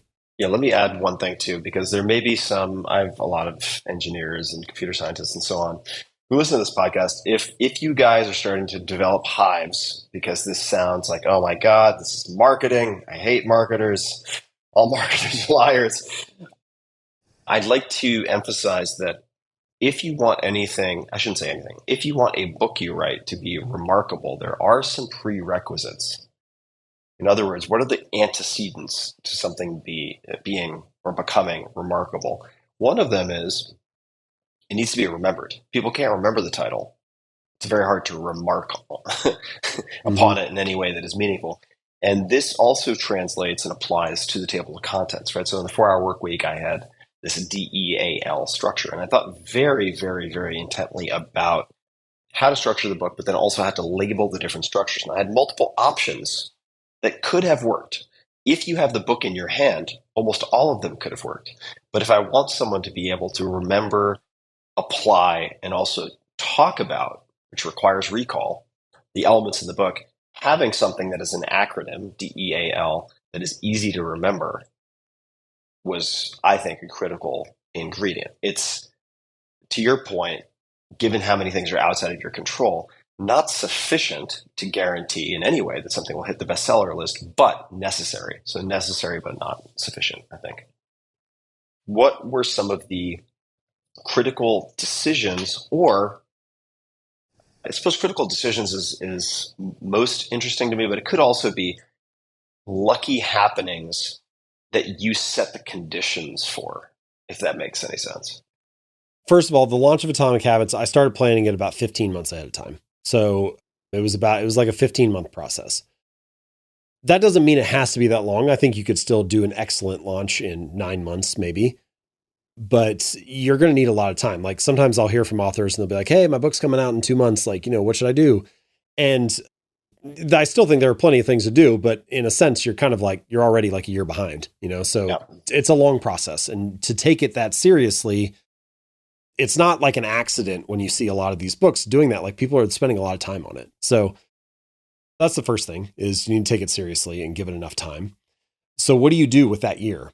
Well, we didn't really do much different. Like there's not many things that I did that you like have never heard of an author doing before, but we did them at a larger scale than most people would have done. So let's take podcasts, for example. Doing a podcast tour for your book is a very popular, typical thing to do when your book comes out. Mm-hmm.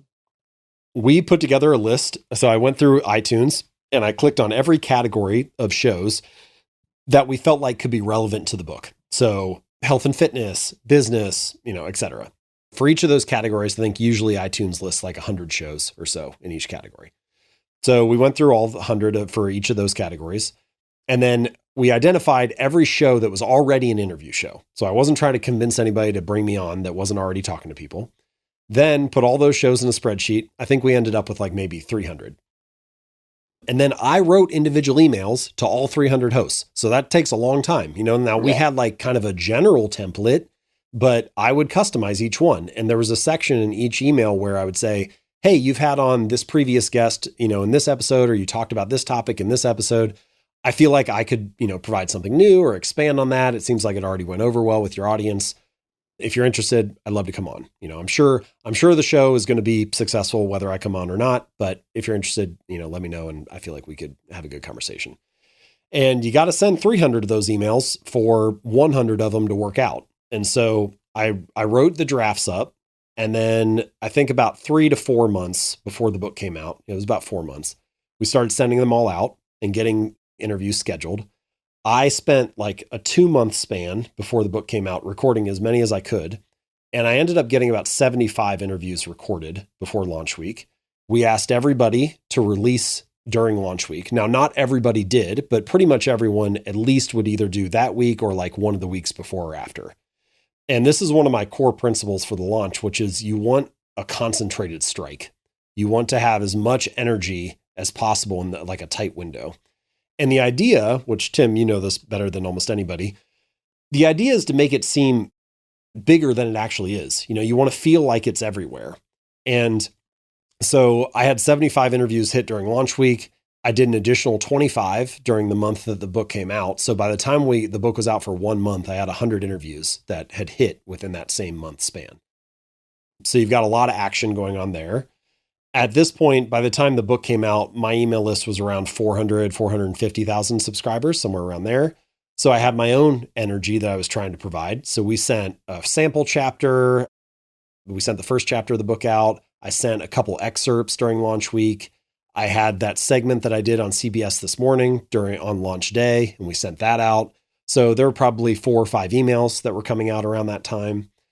Similar to what you did with 4-Hour Body and so on, I did like a series of bonuses. So if you bought the book during launch week, I think there was like a private webinar with me where you could ask any question. If you bought 3 copies, you got some extra PDF downloads and a secret chapter. If you got 10 copies, you got something else. I think I only had 3 categories: 1 copy, 3 copies, and 10. And I did have one additional higher tier. It was like if you buy 500 books or 1,000 books or something like that, I would come and give a keynote. And I would not do that one again. I ended up giving a keynote in Malaysia and a keynote in Australia just because people bought. Yeah. So there were some smart people out there internationally who were like, this is a great deal for us. Anyway, but it was fun. It was all part of the launch. And so I did the bonuses. I did the emails to my audience. We did the podcast push. And all of that action is happening more or less in the same 2-week window, but definitely in the same like 1 month window. So we've got all this kind of energy happening.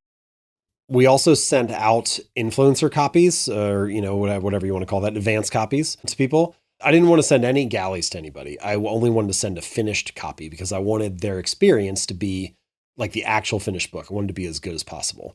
How did you compile the list of advanced folks? Again, the same way with like the podcast, I only wanted to do it with people who opted in. I'm not trying to spam people with the book. So again, this takes a lot of effort. Like we had to come up with a list of people who we thought would be a good fit. And then we sent them all messages and said, hey, I got this book coming out. Would you be interested? If so, what's the best address to send it to? How did you find those people? Sorry to be a pain in the ass. No, it's like, a good question. Who's a good fit? Yep. The obvious answer, the one that everybody thinks of is, it's people with a big audience who are interested in the topic that I'm writing about. But I actually think you can do much better than that, which is we made a list. So again, what are we trying to do here? We're trying to give the book a push and help it generate word of mouth. So I think one thing that you could do is say which communities already have a lot of word of mouth. Like what are the type of things that people are interested in that they just can't shut up about? And so I came up with a list of things: CrossFitters, vegans, bullet journalers, like parenting and mommy blogs. Like I came up with a bunch of categories of people who they love to talk about their thing. And so I think I ended up having like 15 categories or so. That's brilliant. So brilliant. So now, James, can I pause for 1 second? There's a restaurant here in Austin called, I think it's El Arroyo.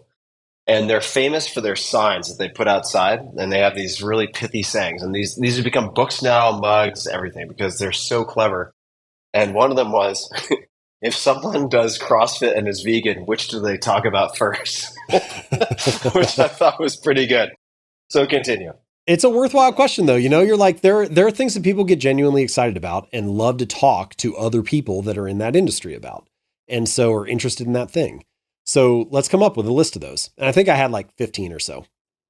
And then I went through those 15 and I started asking, okay, which of these communities is the book a good fit for? Where do I feel like there's overlap? Very so smart. then I came up with a subset. I don't remember what it was, but let's say it was like 5 or something. And CrossFitters were one of them, as an example. And so I think one of the first sets that we did was we said, let's try to find all the big CrossFitters on Instagram. And then I think the first kind of batch that we sent out, we did like 30 CrossFitters, we did like 30 venture capitalists, and we did like 30 parenting and mommy blogs, right? Why venture capitalists? That stands out from the others. There was a lot in the book about growth, getting 1% better each day, continuous improvement, process and business habits, building a successful company. I am often asked to speak at companies or to speak to sales teams about those types of things. So all of that focus on systems and continuous improvement, we felt like it overlapped well with business.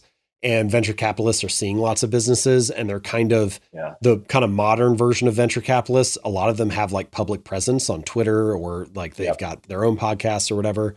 So it was the kind of thing where we felt like the topic overlapped and they had an audience that they could talk to. Let me dig a little bit on this because I'm fishing, and it may be a fool's errand, but sure, I can kind of illustrate something even if it doesn't apply to you. Were you sending them to the venture capitalists in part because if you had, say, endorsement or broadcast in some fashion to their audiences, maybe it wouldn't result in a lot of copies sold, but if one of your income streams is speaking to businesses and so on, that it could bolster that side of things. That might be true. That was definitely not what I was thinking when I was doing the launch. It might be true. It might be a good idea. Maybe I should have been thinking about it. But all I was thinking about at the launch was, where are my potential readers hanging out? And how can I get in front of them or make it known to them that this book exists and they would probably enjoy it? And again, this all kind of goes back to this feeling of this concentrated strike, or having to not wanting to have a lot of energy in a small window. So we sent out those influencer copies. What ended up happening is that the CrossFitters were the best fit. And I think part of the reason is venture capitalists, for example, I don't even know how many, like they all opted in. So I only sent them to people that said they wanted a copy. Like I messaged Sam Hinkie, for example, and he was like, yeah, I would love a copy. So then I sent him one or whatever. So it was that kind of thing, but they just didn't talk about it as much, or maybe they had a lot on their plate and they didn't read it right away. Whatever the reason was, the CrossFitters did best.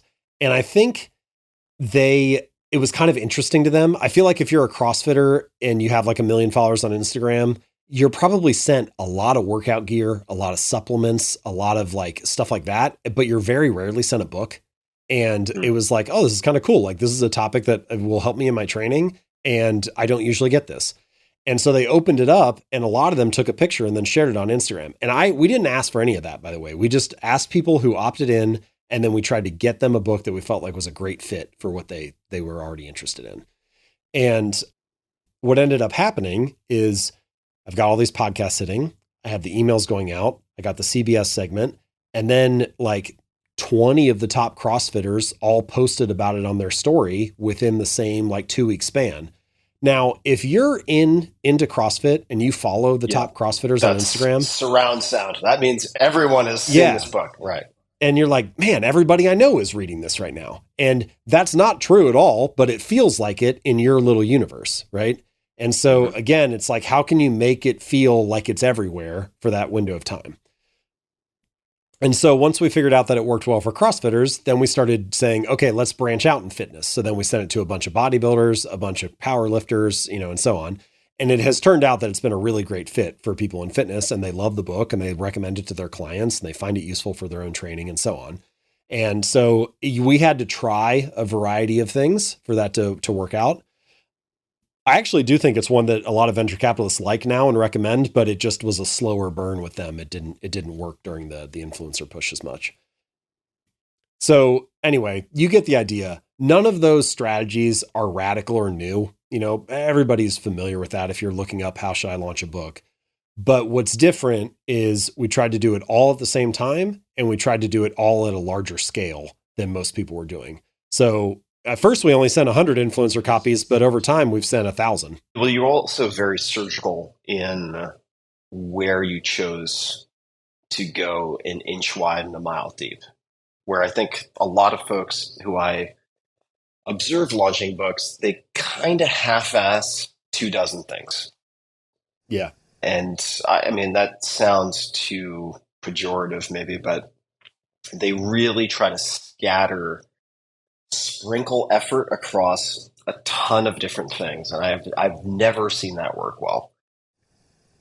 And if we're trying to quantify it, right, let's just say one of your goals is to be on the bestseller list. That could be the Wall Street Journal, which at least last I checked is a truer bestseller list. It's compiled based on Nielsen Bookscan and other metrics. The New York Times list has sales input, but it's largely a sort of an editor's choice list. Decision, yeah. Yeah, it doesn't really track. I think the best one is Amazon, because the Amazon charts are the only source that compiles print, ebook, and audio into a single number.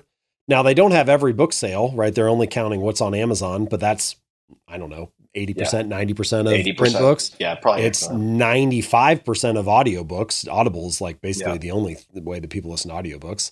And it's most ebooks too, because Kindle's the way that most people listen to or read ebooks. So I think it's probably the truest number of what books are actually selling best is the most sold list on Amazon. It is the truest. However, just like your morning TV show, the New York Times, just as a specific list, has a mind share that these other bestseller lists does not have. Well, what did we put on the cover of Atomic Habits? We put number one New York Times bestseller, not number one on the Amazon charts. You know, isn't that interesting? Like it's the truest number, but it doesn't have the branding. Yeah. So if you want to hit that list, at least last I checked, depends on the category and so on, but you really want to have, let's just say, the possibility of selling, again, depending on your week. And I would suggest people do research and choose a soft week if you're competing in this way.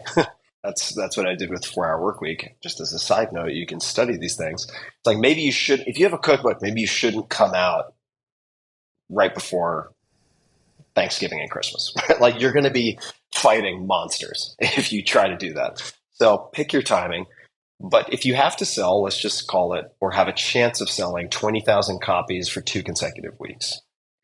If you could only choose one way to do that, one medium, podcasts, email, fill in the blank, which would you choose? Okay. And then if you had the ability to add on a second, which would you choose? If you had to shape your entire launch strategy around that, then what would you do? Yeah. I think it's just a thought exercise that is worth doing so that you do not succumb to the distraction and well-meaning advice of many people who will say, you have to be on this. You have to be on this. You must do this, this, this, this, this. And before you know it, you're going to have a must-do list of 20 different things, many of which are mutually exclusive if you're trying to be excellent in any one of those. Yep. Question for you. What do you think would have happened had you not had your email list? Or instead of it being 450,000 people at the time, it had been 4,500 people? Yeah, I mean, it's a good question. There's no way to know, but it made an enormous difference. And in my personal story, it's the only reason that the book happened to begin with, because I was just a lowly blogger. I have no credentials, like I don't work for the New York Times. I don't teach at Harvard. Like the publishers in New York would probably tell you, oh, we were looking for a book on habits and we really like his writing and stuff. But the truth is they would have never let me in the room if I didn't have an email list of hundreds of thousands of people, like that's the thing that got me in the door. So this is one of the things that I love about writing, which is competence matters more than credentials. Anybody can write on any topic, and that is a good thing and a bad thing. Like the bad thing is that means you need to be careful about what you read because people can just make stuff up and write whatever they want. But the good part is competence is what matters. You don't need permission from anybody. What you need is to write something exceptional. You need to write something that genuinely makes a difference and is useful in people's lives. And if you genuinely deliver on the problem that you're writing about, then you're in a good position to make a career out of it. So anyway, that wasn't a direct answer to your question, but I think the email list was an enormous, important part of it. It got the book deal to begin with, and it also really moved the needle on book sales during launch week. The little hypothetical you threw out a minute ago, if you could only do one thing, if I had to choose one thing, I'd choose email. Now, I have 2 million email subscribers, so that's kind of an obvious choice. But even if it was smaller, I would spend time building the audience and building the email list because it does so many things that are helpful. Like as you're building the list, as you're writing each week, you're refining your ideas. You're learning what resonates with people. You're figuring out what your best concepts are. And all of that can inform writing a better book, which puts you in a better position. And then you're also building the audience along the way. And so now you have, people that you can launch to. If I had to pick one thing that, like, let's say your book's coming out, in 5 months and you don't have an email list, but you have a book that's written, what would I do? Then I would focus externally, and I would probably just try to do as many podcasts as possible and use your current advantages to achieve and gain new advantages. So right now, your main advantage is time. You got 5 months. How are you going to spend it? And then if you can knock it out of the park with one podcast, now you have a really good episode. Maybe you can get that published right away, and you can send it to some other shows that are like one level up and prove that you're worthy to come on as a guest. Then you try to knock those out of the park. And then if you have a really good one, you use that and send it to the next level up and so on. And you just kind of try to keep going like that. So I would do email first, but if I didn't have an email list, I think I'd pick podcast. How many Instagram followers would it take, if any, for you to give up your email list? So let's say, so 10 million, 20 million. What would the minimal compelling number be, if there is one? I don't think I would do it. It would have to be over 100 million. I don't know that I would do it. Say more.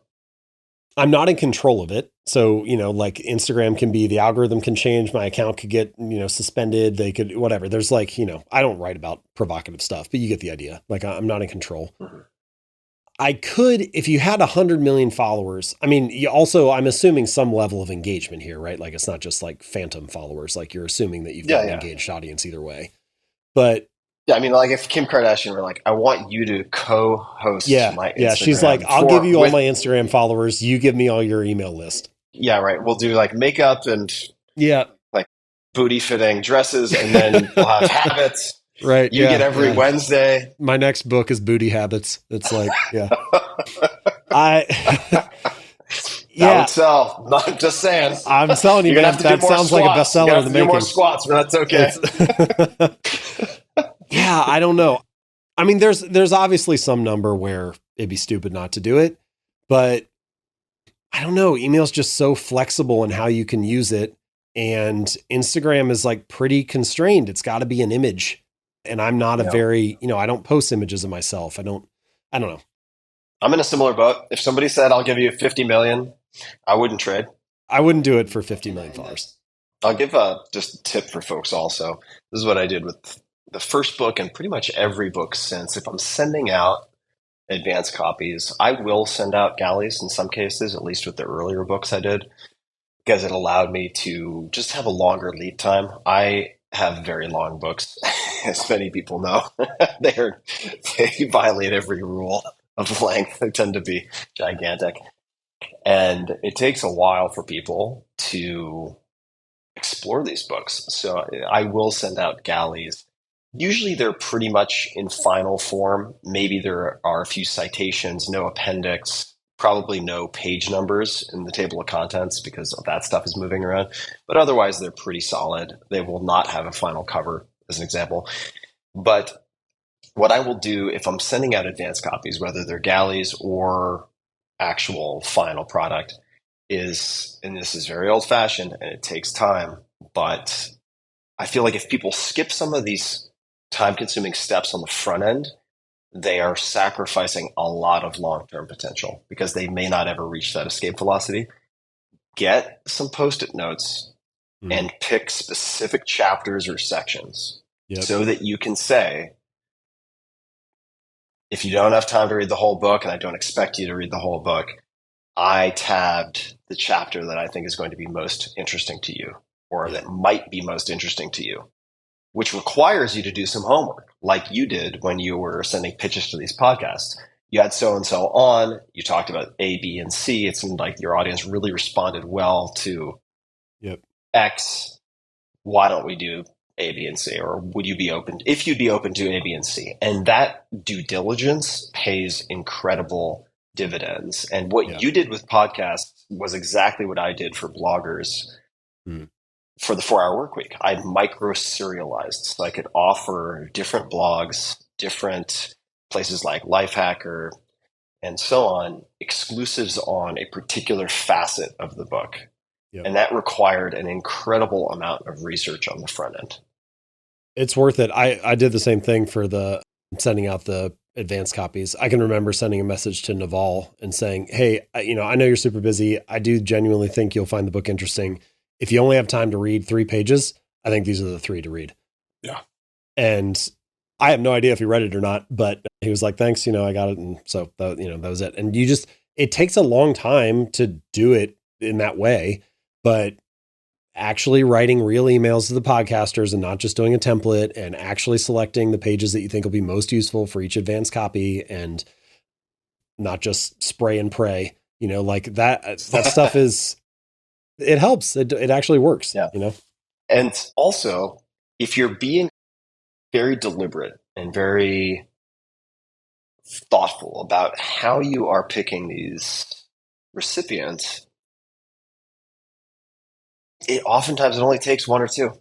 Yeah. Right. So doing that diligence and research on the front end increases the likelihood of you at least having 1 or 2 hits. I actually think the word that you just used, which is thoughtful, that's the word that I come back to again and again. And that I actually hope that's the primary lesson that people take away from this portion of the conversation, talking about writing Atomic Habits and talking about deconstructing the marketing of it and the launch of it. I don't know, maybe some people will be like, oh, this sounds like a lot of marketing or whatever, but I don't think about it that way at all. I hope what comes through is that what I'm trying is that at each level of this experience, the research of the product, the creation of the book, the launch and the marketing of the book, I'm trying to be as thoughtful as possible, to create the most compelling or most useful version of the book, to share the best examples in the book, to find and identify the people who will be the best fit for the book, and to deliver it to them in a way that is the most thoughtful and makes it as easy as possible for them to consume the book and share it with others. And if you're thoughtful at each stage of that process, you're just going to end up with such a better outcome. And if you are just trying to write a book, but get it out there quickly because you want to have a book, you don't want to write a book, or if you're just trying to market it and get it to as many people as possible because you want to have a popular book, you don't really care about who it is that it resonates with.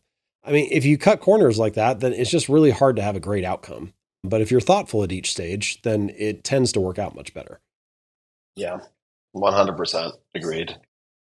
Coming back to the frameworks and principles in Atomic Habits, are there any sections, chapters, principles, anything that you wish more people paid attention to? Right? There's something that you put in that gets glossed over or maybe doesn't stick for whatever reason as much as other things, but you think it or these things are important. I mean, I certainly have examples from my books where I'm like, shit, I don't know if I made a mistake in the way I presented that, but it's not getting its fair shake in the sense of its importance. Well, sometimes you might just be like, maybe I thought that idea was better than it actually was, There might be that too. There might be that. Yeah, I have a couple. So there are 2 things that came to mind. The first one is there's a little example I give in the book about halfway through or 40% through, where I talk about having a pregame routine and kind of doing things in the same sequence each time, in the same order each time. And that helps get you in the mindset and kind of initiate the habit. So I played baseball through college and I had the same pregame routine that I did before each game. And that kind of flips this switch in your mind where it's like, hey, it's time to compete now, it's game mode. Or the example I gave in the book was this guy who he would do his writing at the library, and he would go to the library, sit at the same desk each day and put on his headphones and play the same playlist. And that little sequence was a pregame routine that got him in the mindset to do his writing habit. And one day he turned around and realized that no music was playing. He just had his headphones on and it was just silent, but he was writing, and he was 20 minutes into writing before he realized it. And it's a good example of how just that sequence of doing it the same way each time and having that same pregame routine, that little ritual, got him in the mindset. He didn't even need to press play that day. He was just ready to write. And so if you can come up with what that little pregame ritual is for you, that can be a great way to initiate a habit. And I don't usually see people talk about that. I think actually I've heard some examples like this. on your podcast previously, Tim. Like, I think when you talked to Josh Waitskin at one point, he at sometime he gave this example, maybe it was in his books, maybe it was a conversation with you, where he was competing in this national competition, martial arts, and he was told that he was going to compete at one time, and they came up to him and he was like sleeping or laying on a bench, and they were like, "Hey, sorry, the timing was wrong. You're actually up in like 6 minutes." And he was like, normally I would have been thrown off, but he had this little pregame ritual that he did. And he tried to, as he developed it over time, it started out, maybe it was 10 minutes, and then he tried to compress it. So it was 7 minutes, and then it was 3 minutes. And then eventually got it down to where his little ritual was just something he did for like 30 seconds. So they woke him up on that bench and he's got to compete 6 minutes later, but all he needed was 30 seconds to kind of like get in the right frame of mind. And he was like, okay, now I'm ready to go. And so those pregame rituals can be really powerful if you make it your own and come up with something that like you do every time, and it helps get you into the mindset to compete or to perform. Yeah, for sure. Josh has given, could be his personal example. He's also talked about Marcelo Garcia, who's 9-time world champion in Brazilian Jiu-Jitsu, arguably, maybe uncontroversially, probably one of the best, if not the best, who's ever competed in Brazilian Jiu-Jitsu, who has a similar ability to throw a switch minutes before he'll compete in a world championship bout. And it applies furthermore to most writers who I have had on the podcast will have some type of boot up sequence, much like this person who went to the library, and people can take solace in the fact that there's no consensus. There's no consensus. It's very personal. I think you need to make it your own, you know? Yeah. And there are also people who will say, like, yeah, I just dick around for the first 2 hours. Like, it literally, but that's not wasted time because it takes that long for me to just like scribble or complain about my day on the page so that I'm filling the page with something. And then it turns into an hour later, some paragraph that is the nugget of the beginning of what I need to work on that day. So it's not eventually wasted time. The pain of not doing it becomes greater than the pain of doing it, and they take action. Yeah, right. Or Neil Gaiman, he's like, yeah, I go to the cabin and I don't have to write, but I'm not allowed to do anything else. Right? I love that rule. I love that. That's great. Yeah. And BJ Novak also has his own approach. He's done a ton of television and film work. And for me, like right now, working on fiction for the first time over the last, let's call it 6 months, finding the routine, like how I make the coffee, when I sit down, the exact sequence, how I set up my laptop on the laptop stand. I mean, it's very monkish, but it does make a big difference. So that was one, the pregame sequence. Yes. Developing a pregame ritual that works for you. And then the other one that I feel like this is something that if I had to pick a topic that I feel like is more important than I realized when I was writing the book, I would probably say this, and that's the power of the social environment. We are all part of multiple tribes.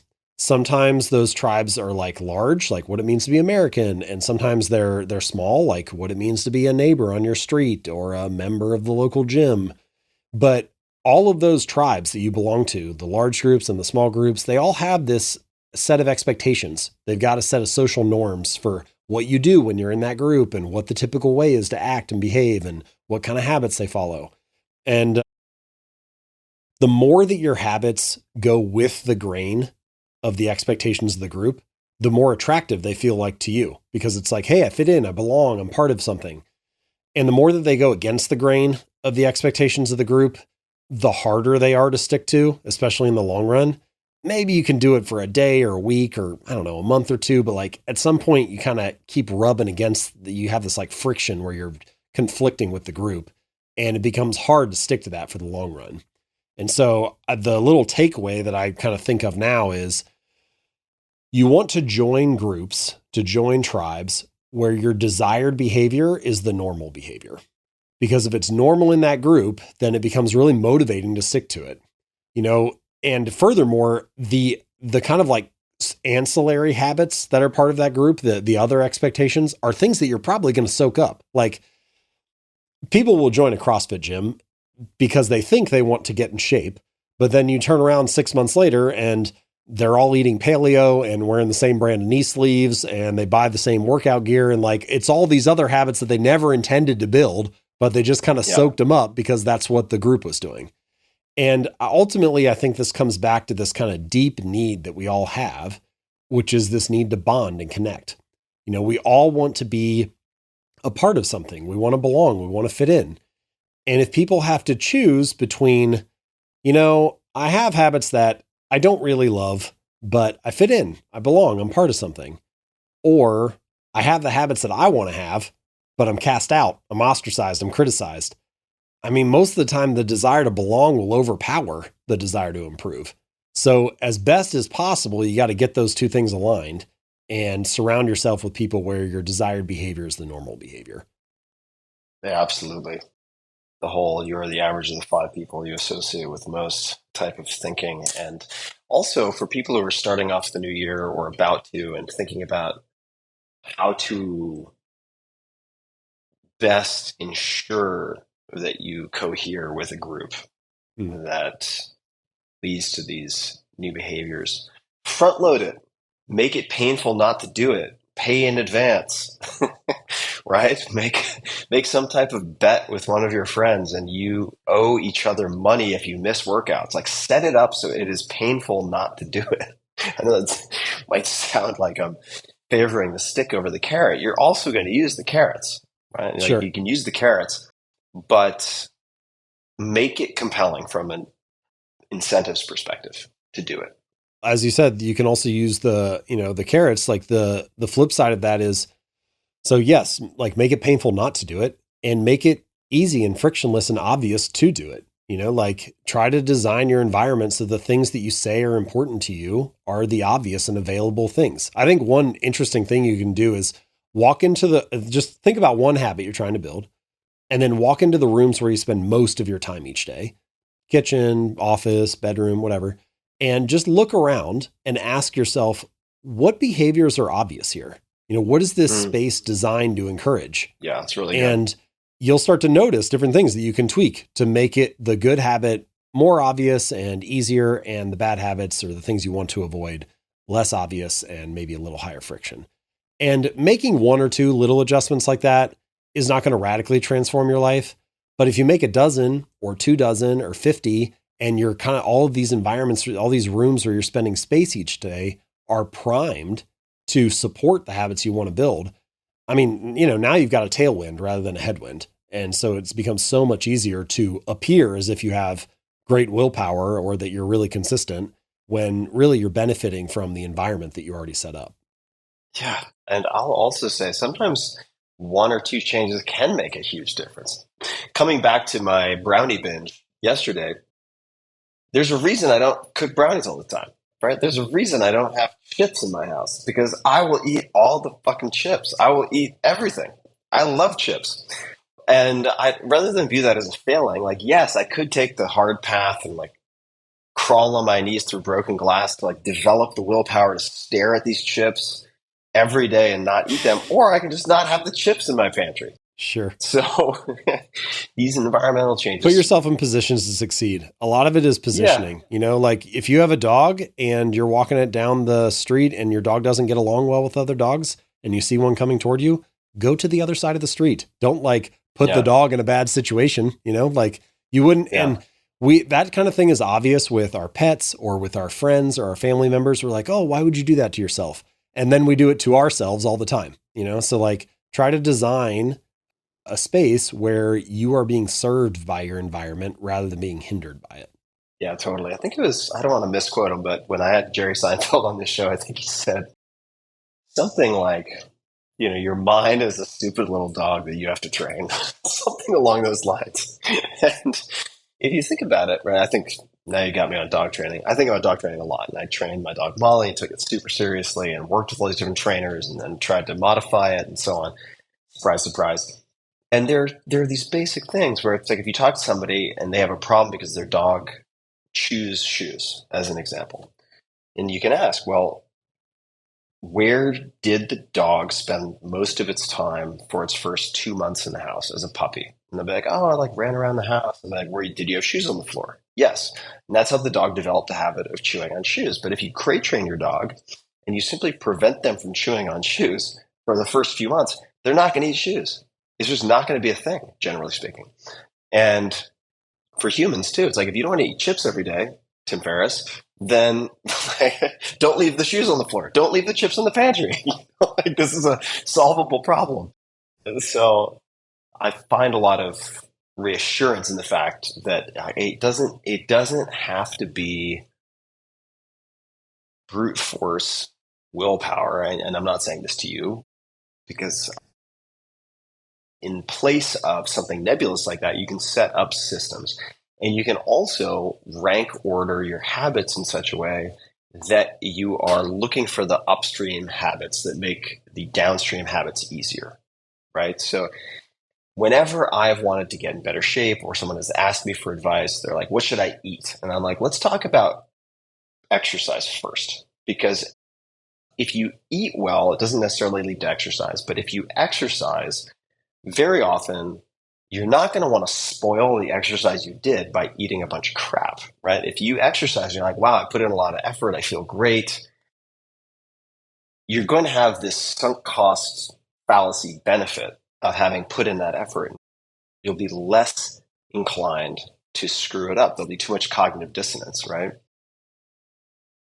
And in making those types of decisions, you can actually make behavioral change a lot easier for yourself. And I'm also looking at my environment. I'm like, coffee, coffee, coffee, coffee, coffee. So if I want to reduce my coffee consumption, maybe I should change this room that I spend so much time in.